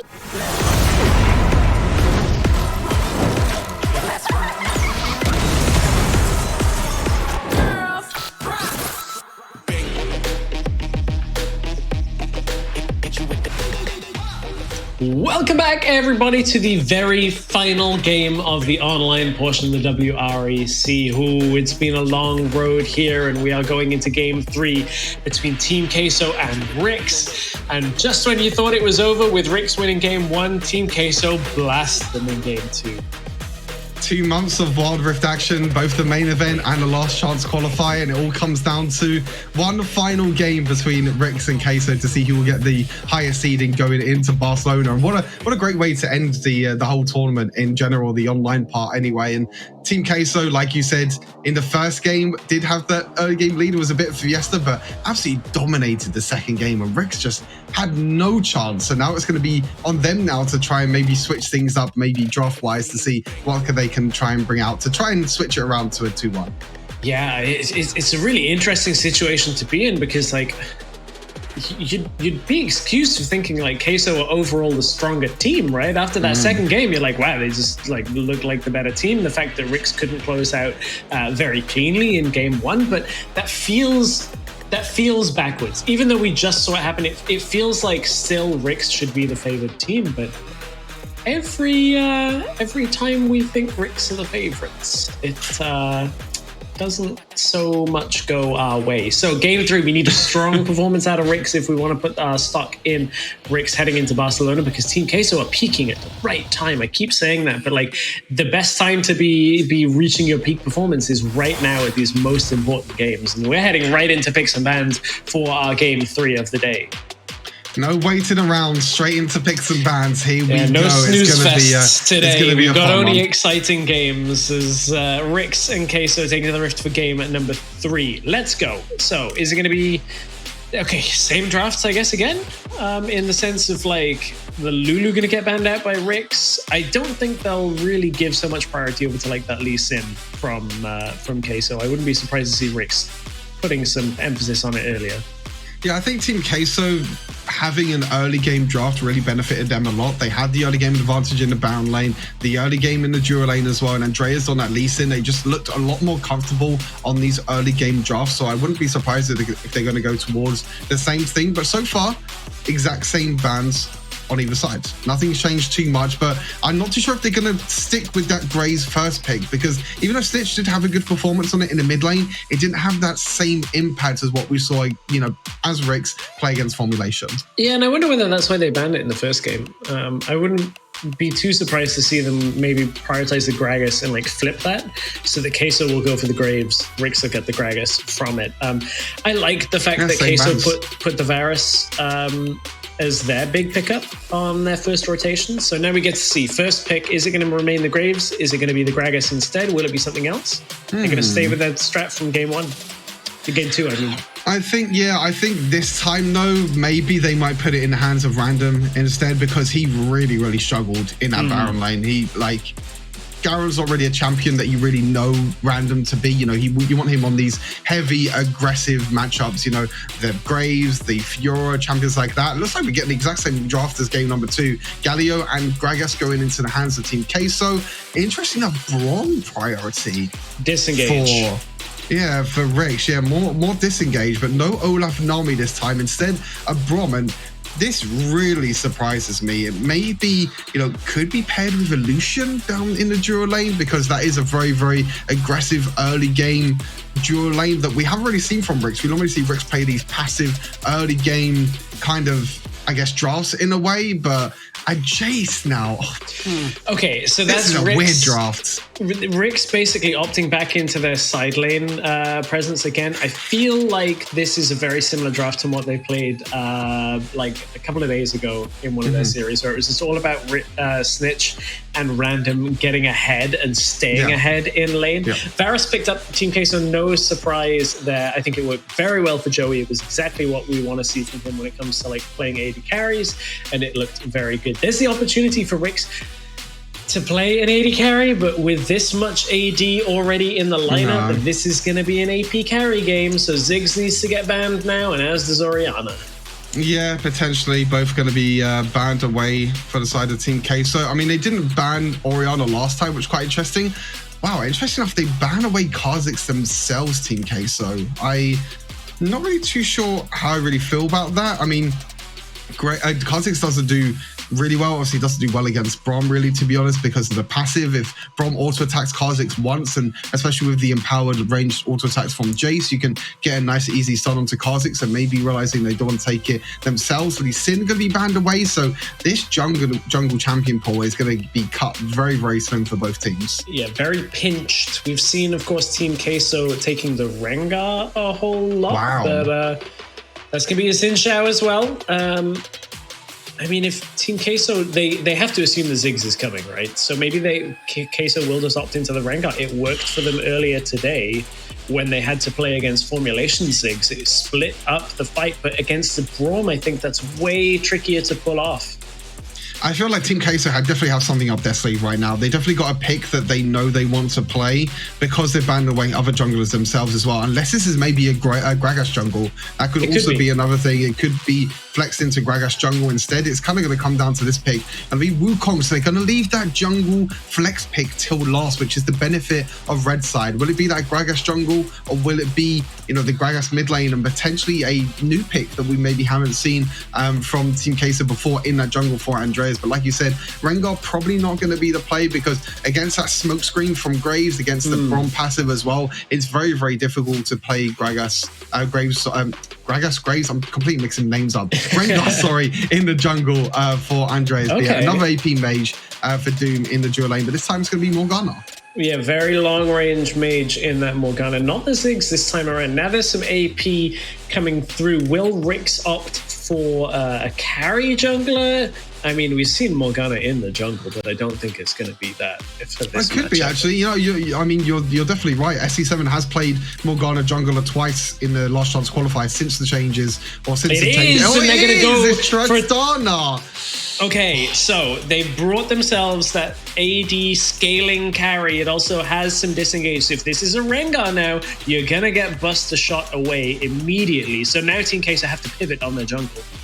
Oh, Tristana on Doom. I've been watching Doom streams as well. He's been playing a lot of Tristana. And as soon as I saw that Braum pick, I'm like, okay, most of the time you're going to see an AD carry paired with Braum. It is going to be that Rengar, even though we said that Rengar might have a very, very difficult time. You know, you've got the Dark Binding, you've got the Braum as well with the shield and also the passive. You've got the Buster Shot, you've got the Black Shield as well that can deny a lot of the crowd control that Rengar can bring.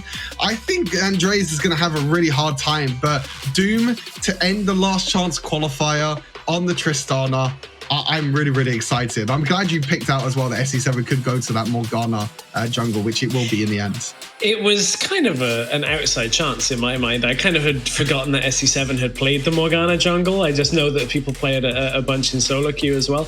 What I will say, though, the one option that Rengar does have is, like, there's not that many tanky champions. Like, you don't have a jungle coming from the tank. You don't have a full tank in the top lane. Like, you've got a lot of options for people to kill. But the thing about that is Rengar takes time to kill lots of targets. So you can't find one impactful immediate kill in a fight. There are too many damage threats to really have that big impact. And Rengar, if they fall behind, may very well struggle here. But we saw Andre bounce back after a disastrous start to their second game against Formulation on this Rengar. Ended up going 9-1 in that game. So yeah, this is down to it. Yeah, it seems that Andreas on Rengar likes to go for a more tanky build with the Divine Sunderer as well, and then Death's Dance as a second item, which is not really the Rengar that we'd normally used to see. We normally used to see like Trinity Force, you know, Ghost Blade, Dusk Blade, all these crazy aggressive items. But Andreas instead going for a more tankier build with the Conqueror as well. But yeah, I think all eyes has to be on Doom this game. You know, we've seen him get pentakills before on these AD carries, both times on Jinx. Now we're going to be seeing him on the hands of Tristana. The build for Tristana is probably going to be very, very similar to Jinx because Storm Razor is still such a great item. Probably building Infinity Edge after that because you get so much attack speed from your first ability. Then you'll probably be seeing maybe Static Shiv or Rapid Fire Cannon to get them energized passive stacks on top of each other. Now we get to see random on this Graves, which we kind of expected in the first game, but instead he was on this on the on the Garen instead, but now he's going to have a lot more of a freer time against Acolyte on this Wukong. Don't tease me about pentakill. Don't do that to me. Don't sell it up. The last game is set up. It's perfect. Well, Trist is one of those champions that can do it fairly easily with the resets. But I think the difference of why it's Trist and not Jinx in this game, my hypothesis would be the self-peel that Trist has, right? They're predicting the Rengar to come out. They watched the game earlier. They know what's coming. And they just know they have to avoid it and teamfight and scale their way through. So... yeah, there's way too much engage and way too much like crowd control on the side of Team Queso. You know, if you play Jinx when you've got Wukong, Rengar, Galio, Gragas as well, there's just way too much CC. Does not sound like a fun time to have to play. SC7 just healing up more so than the damage he's taking on this Morgana jungle off the Tormented Soil, and will now appear in the middle lane. 3 members of each team around mid, but it's going to be RIX backing away. Morgana's just going to power farm through this jungle. Yeah, just going to power farm, just going to keep on taking all them jungle camps. This is the thing with Morgana jungle, you can't really contest them early scuttle crabs because Morgana doesn't really do too well. Most of the time you take Morgana as more of a utility jungler, you know, for the black shield, for the crowd control that she offers, but in the early game, you can't really do too much as Random's playing very aggressive here. Ooh, Acolyte forced the flash, followed with the flash from Random, doesn't get the kill off the smoke screen. Barely not able to get it. How far away from 5 is Random is the question, because that collateral damage will end this fight. Off this minion wave, not quite, if the math is correct. With the new one coming in, would be enough to get it. Is... close enough. Acolyte is level 5 as well, has healed up a lot off that honey fruit. So yeah, Random won't be able to get the kill right away from this. No, unless he tries to dash in again, he tries to go in. SC7 is also up here now, so a lot of focus already on this Baron lane. Also, Brom is up here as well. Clue is also up here, so they're going to try and go in. Mephinol's also here, so all focus on this Baron lane right now, which leaves both AD carries alone down in the Dura lane. Now, sometimes with Tristana, you can play a little bit aggressive because you actually do a lot of burst damage with her bombs and also the Buster Shot, the ultimate as well. But Joey just using the distance, using the poke to try and shut down Doom's aggressive potential that he can offer. But I think both these Dura lanes are just going to farm up for now because they both scale very, very well into the late game. And am I right in thinking that, so traditionally Tristana pushes the lane always, but I think Varus' early game strength actually means Tristana is pushed in, right? It's like solo in lane, Trist can't step up to hit the minions, while at least like when it's in a neutral state. Am I correct on that read? Yeah, exactly. Yeah, I mean, Tristana doesn't have the longest range in the early game. Obviously, that gets stacked up over time. As she levels up, she gets increased range. But yeah, like you said, you know, the extra range that Varus has and the extra poke that Varus has just doesn't allow Tristana to do this. You know, you can clear rays really, really easily with Tristana, but you have to walk up and use your third ability and stack that bomb on top of a minion to be able to, you know, push that wave. But like you said, with the, you know, with the extra range that Varus has and the extra poke that Varus has, just means that Tristana can't really do too much. But both teams, interesting enough, are going to be opting towards this Rift Herald. Snitch is going to go down to Dura lane. He's going to ward that dragon and realize that Team Queso are not on dragon either. So a lot of wards around the map for both of these teams. You know, objectives are not really going to be doing too much. You can see that Doom has to play a little bit passive in this, you know, in this matchup because the extra poke can definitely scare him. And Andreas, flash is already down. Snitch gets caught after the flash. He tried to get his way out of that, but really well focused down by Team Queso. They didn't opt for any of the neutral objectives. They just went right for that bottom lane and make sure Snitch got taken out. Andre is going to be able to get out of this situation before RIX can answer back. And Team Queso, big first blood after the last game. Now Doom caught with a lot of damage in the middle lane as Joey. This is the power of Varus early on, although I was about to say Varus only has a ruby crystal, but that's actually methanol in that spot. I was very confused looking at the items for a moment. Yeah, they swapped for some reason, yeah. I mean, I don't know why they swapped, even though the roles are not swapped, but they I was like, hang on, is this Mario and Juicy swapping around? Like Team Dark, always confusing me. That would be very, very funny, to be fair, if they did that for the last game of the last chance qualifier. But yeah, you can see the kind of the struggles that Doom has in this early game with Tristana. I mean, as we know, Tristana is a very hyper-scale champion, but Andreas is going to jump in. Andre steals it, rushes in with the Rengar ultimate on. Doom jumps forward into Joey, tries to get as much damage as he can down.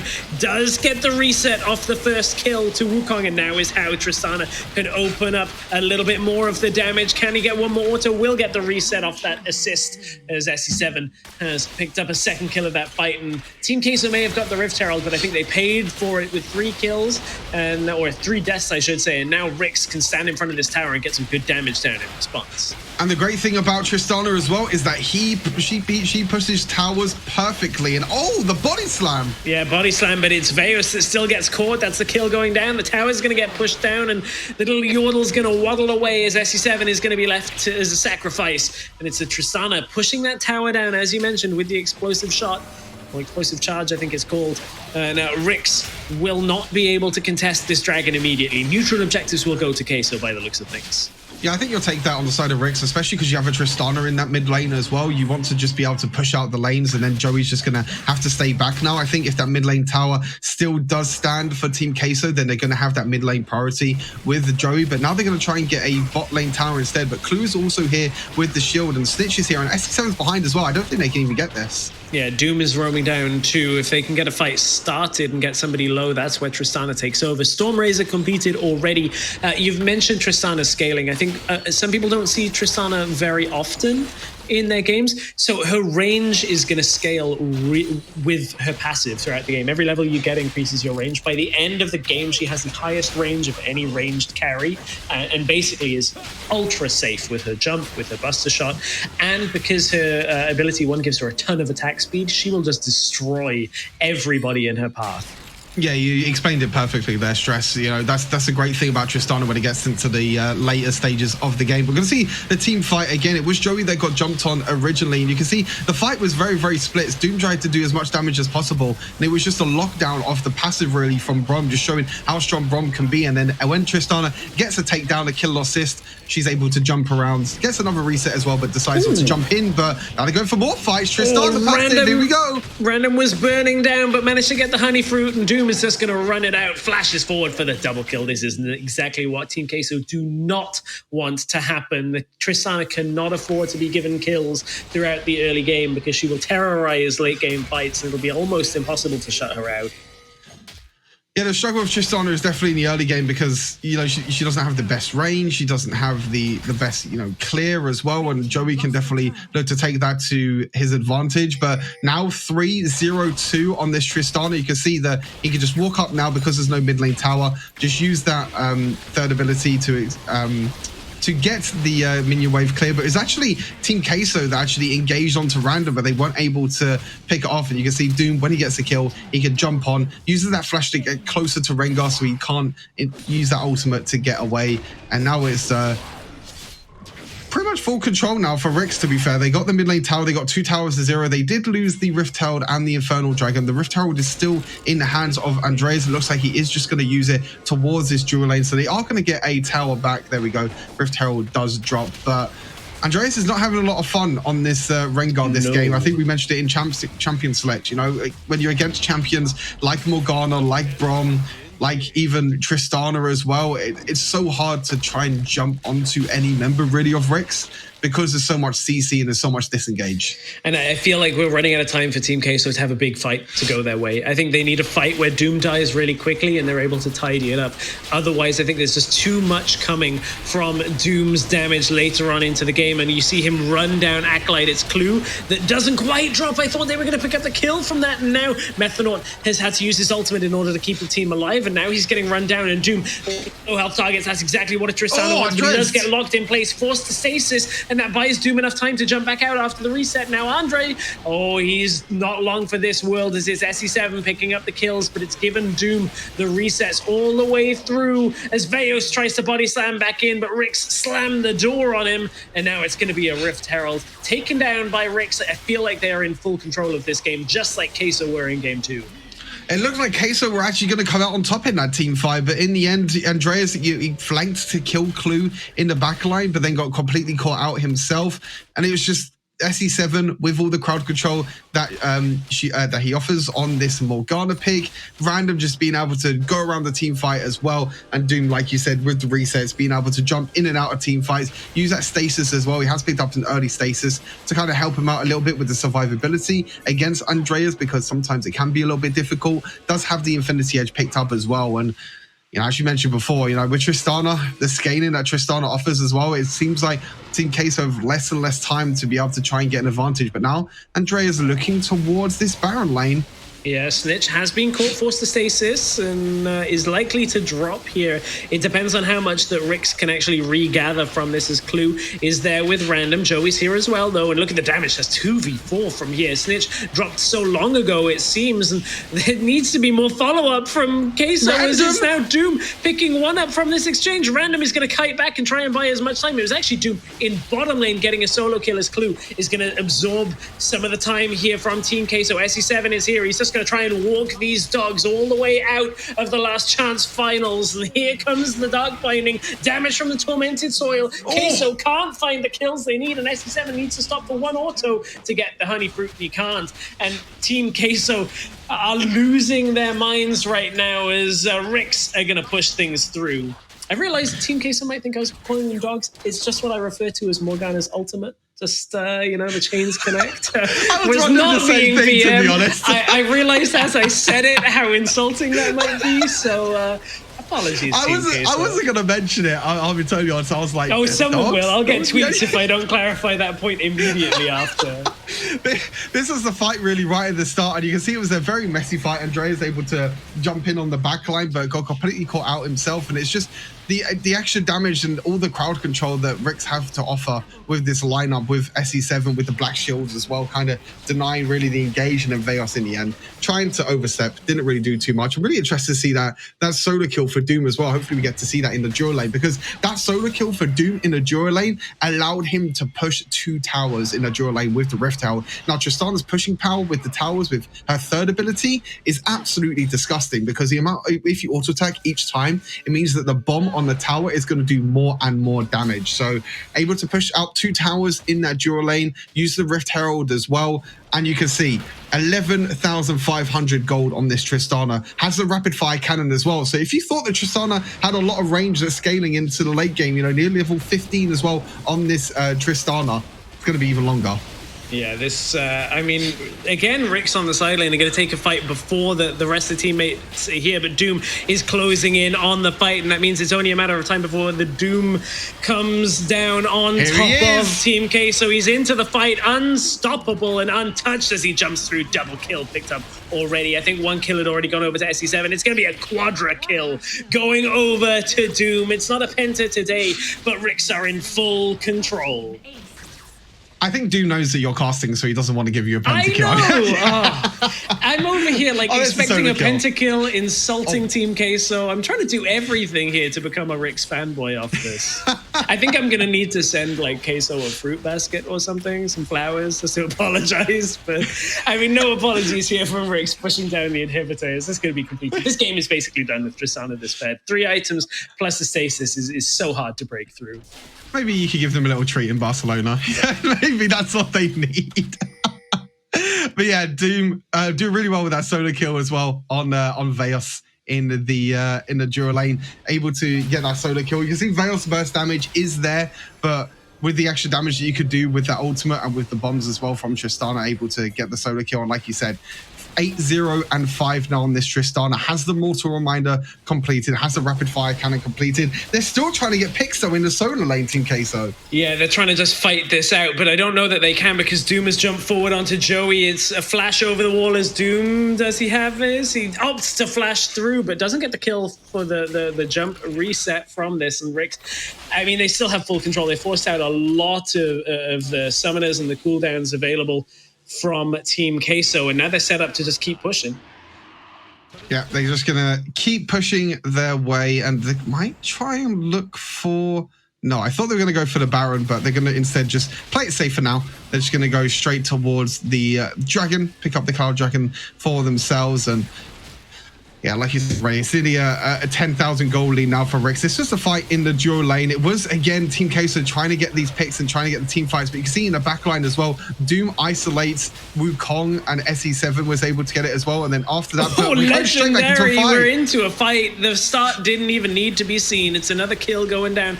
RIX, they've taken out Andre, they've taken out Joey. They're going to take out the Baron next. As they aren't that tanky, but they can still take it down very quickly. Random forced to back away from this. The team are going to peel down with him as Acolyte. Now going to get jumped on by Doom. Buster shots can actually save Acolyte for a moment before they turn back to the Baron. That's going to get taken down, and there's going to be no stopping RIX from here. RIX at the third time might finally win a grand final. Don't say that. Actually. Yeah. Don't say that. Doom's only 9-0-6. Like. I mean, Team Queso could come back, but I don't really see a way for Team Queso to come back in this at all. When you have a hyper carry that's this far ahead, has another crit cloak as well, so potentially going for maybe a bloodthirster, has that final item just to get more physical vamp, so he's able to survive a bit longer during these team fights. But yeah, so far ahead now. Doom nearly level 15 as well, nearly has the full range that you get from the auto attacks, and you'll be seeing Doom doing so much damage now, and so much damage to the towers as well as, oh no, Acolyte forced to flash away from this as they're going to continue pushing through. Oh, that's a great barrel though, as SE7 gets dropped low. Doom puts the damage down, waiting for the explosion, and he gets it as Doom going to jump over the wall, gets his double, gets the triple. Surely he's opting for it. Buster shot doesn't quite do what they needed it to do, and now they're going to try and get the rest of the kills. It's a triple kill. It's another quadra kill for Doom. It doesn't add up to a penta. I believe the kill was actually from SE7, and RIX on the third time of trying. They're going to 2-1 a grand finals, this time over Queso, to make sure they get the highest seeding going into our Barcelona finals. Really, really strong comeback by RIX. Honestly, after that second game, I thought, RIX looked a little bit shaky in the early game, but Team Queso, they just kept trying to fight. But this time, RIX had enough disengage. I think he said during the draft, it's just the disengage by RIX, because I think they realized from game number 2 that Team Queso just want to keep fighting and moving forward. But when you have the disengage of the Morgana, of the Brom, and also even the Buster shot as well from the Tristana, Doom bringing out the AD carry in the final game of the last chance qualifier.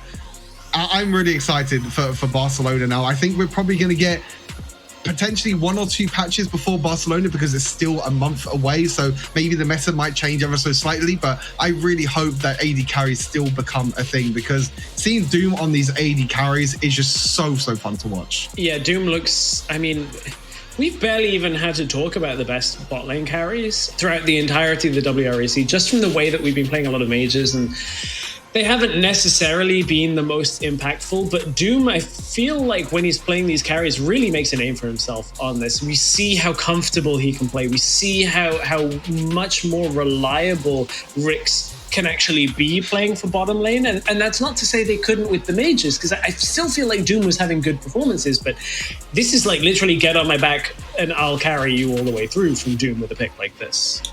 And it just shows how confident RIX feel as a team as well, and how confident the coaches feel as well, because they can pick picks like Jinx, like Tristana. Even, they might not be in the meta, even though they did receive some huge busts from Stormrazor.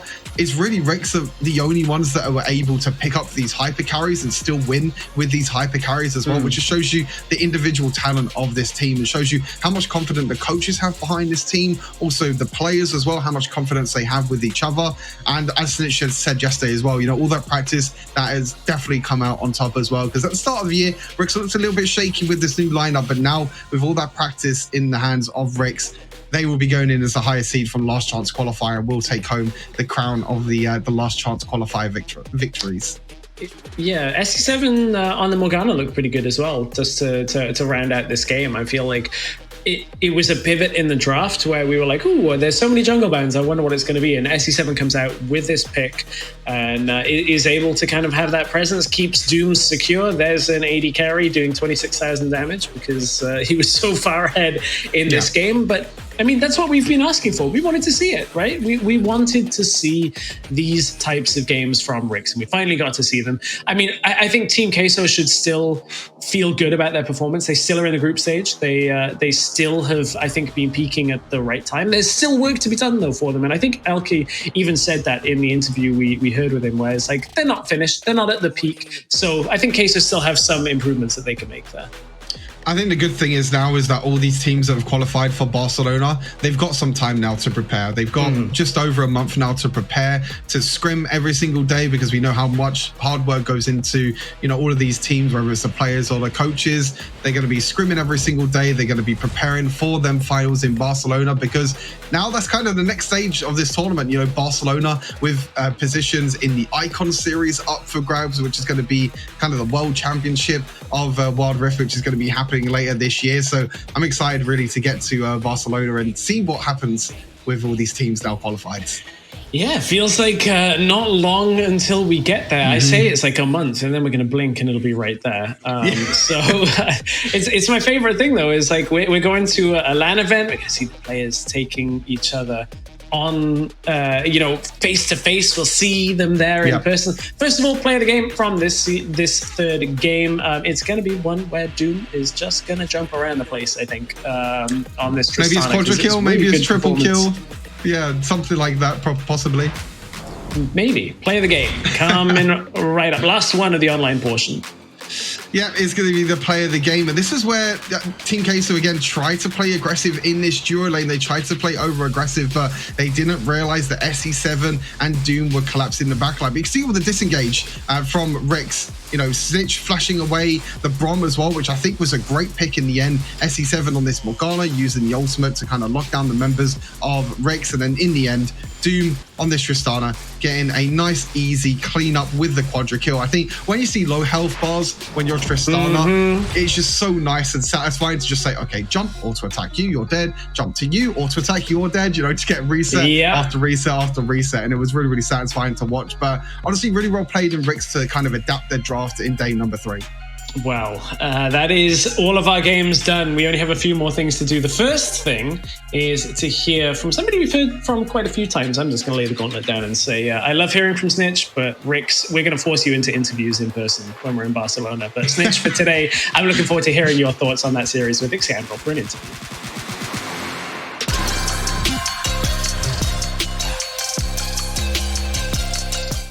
Thank you so much, guys. Snitch, I'm so glad to get to chat to you. I haven't had a chance to interview you for a while, and I think today is a good time to have a talk about that series. I mean, first of all, I kind of want to ask you this question kind of openly.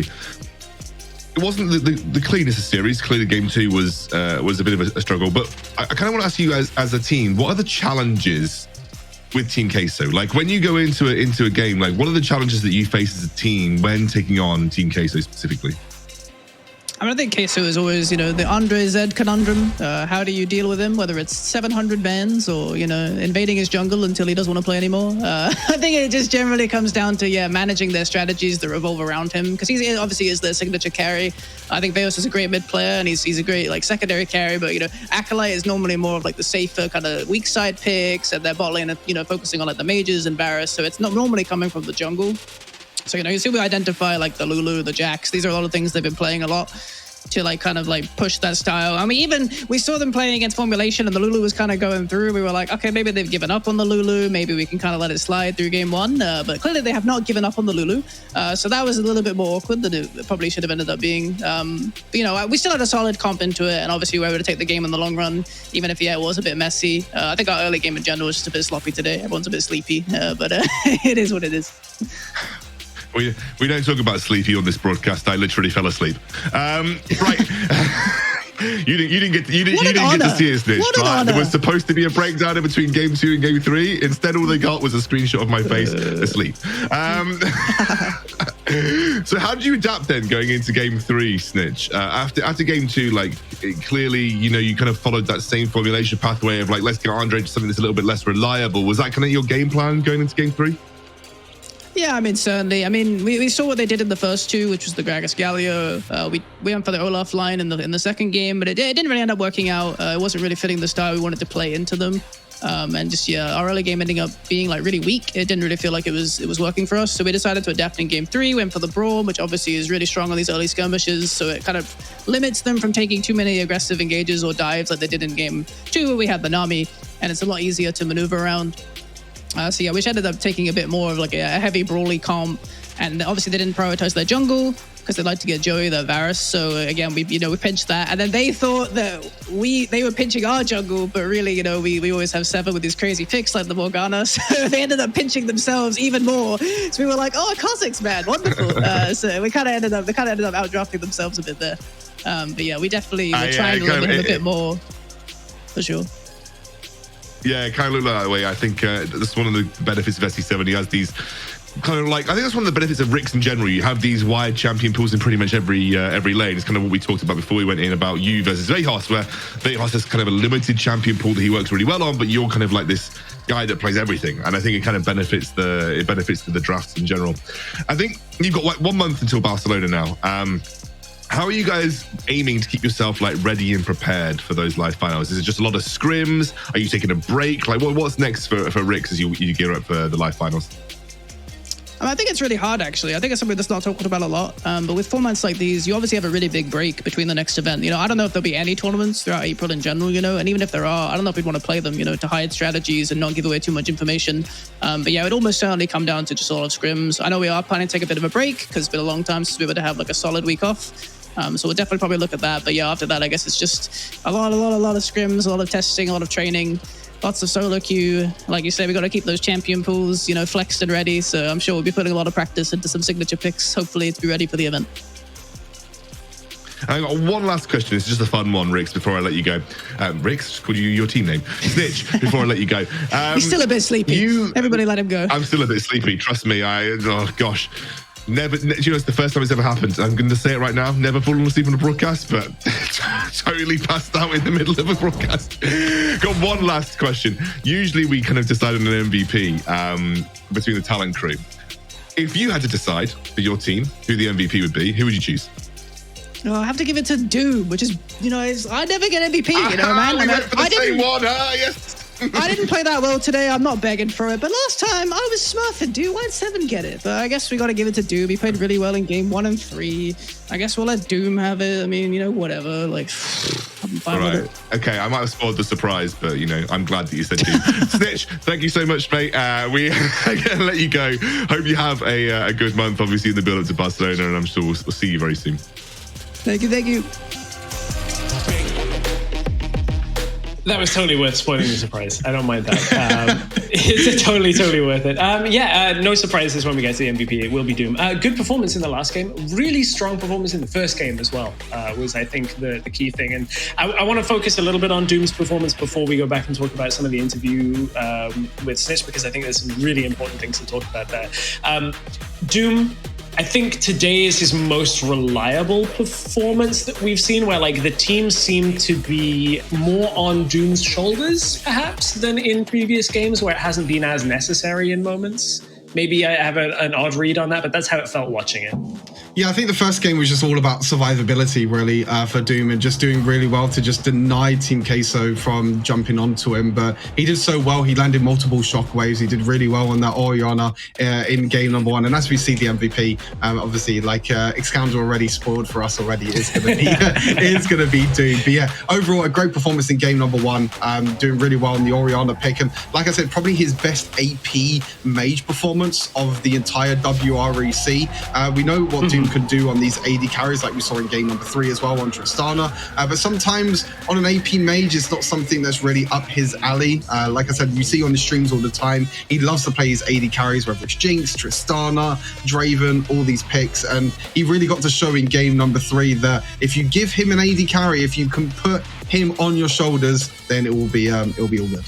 Yeah, it will be all good. And it was all good for RIX on the day, 2-1 over Team Queso. Really strong performance. And going back to something Snitch said in the interview, which I'm glad that we had a chance to hear from him about this as Excalibur joins us again. Not only is there now kind of like this void of tournaments, typically this is where we see teams make changes that are not... Is that the image, or is it? Did he? Okay. Do you know what? I wasn't gonna say anything on broadcast. I was gonna let you get away with that the entire show and not comment on it at all. So I'm glad you've got it. Well, Snitch did it for me. Yeah. Said sleepy. I was like, I can't not. It's just there. Oh, I mean, it's been one of those days. It's been a good season overall. Good season. I was just kind of saying that, like, now is when teams are going to make changes to the teams that are not at Barcelona. So I think there's probably still going to be some scrims there, but it might be a little bit messier. We might have things go a little crazy going to Barcelona. Like Excalibur, we've seen this at the end of every season. Teams just kind of some fall apart, some stay together, and it's going to be a bit of a wild west for a while. Yeah, and like you said, you've got that whole month now. I think the teams that are going will likely have those solid rosters in place ready for Barcelona. And I think, you know, when you're RIX, you're really looking to scrim pretty consistently versus like the Game Lords and the Quesos of the region. But you know, I think there's a lot that can happen in a month. Like Snitch said, it's not a question that gets asked a lot, but it's a long time. That's kind of the reason that I brought it up is, like, for RIX, like, now who do you scrim? You gotta you just play against Game Lord again and again and again and then know each other inside out. Well, today Team Queso got a bunch of games under their belt with a win over Formulations and then a 2-1 series against RIX. So Stuart, any final thoughts on today's matchups? Incredible end to WREC online qualifiers. We got all our teams now ready, prepared for Barcelona. So I'm just really looking forward to that overall, and just more Wild Rift action. That's all I want to see. Just give me more. Well, Stuart, I'm glad you were here, but because between Excandrel falling asleep and me insulting all the members of Queso during the last game in which they lose, somebody had to keep the wheels on this car rolling down the road. Thank you very much to everybody who's joined us throughout the entirety of the online portion of the WREC, whether that was in chat, on Twitter. Thank you as well to Hells and Carmeline, who aren't here on the broadcast today, but have put in a lot of work to bring you all of the European Wild Rift action. From myself, Stress, that's Stuart and Excandrel with me. We will see you in about a month's time, first week of May. Put it in your calendars. We'll all be there in Barcelona to walk you through the finals. Thank you very much for joining us.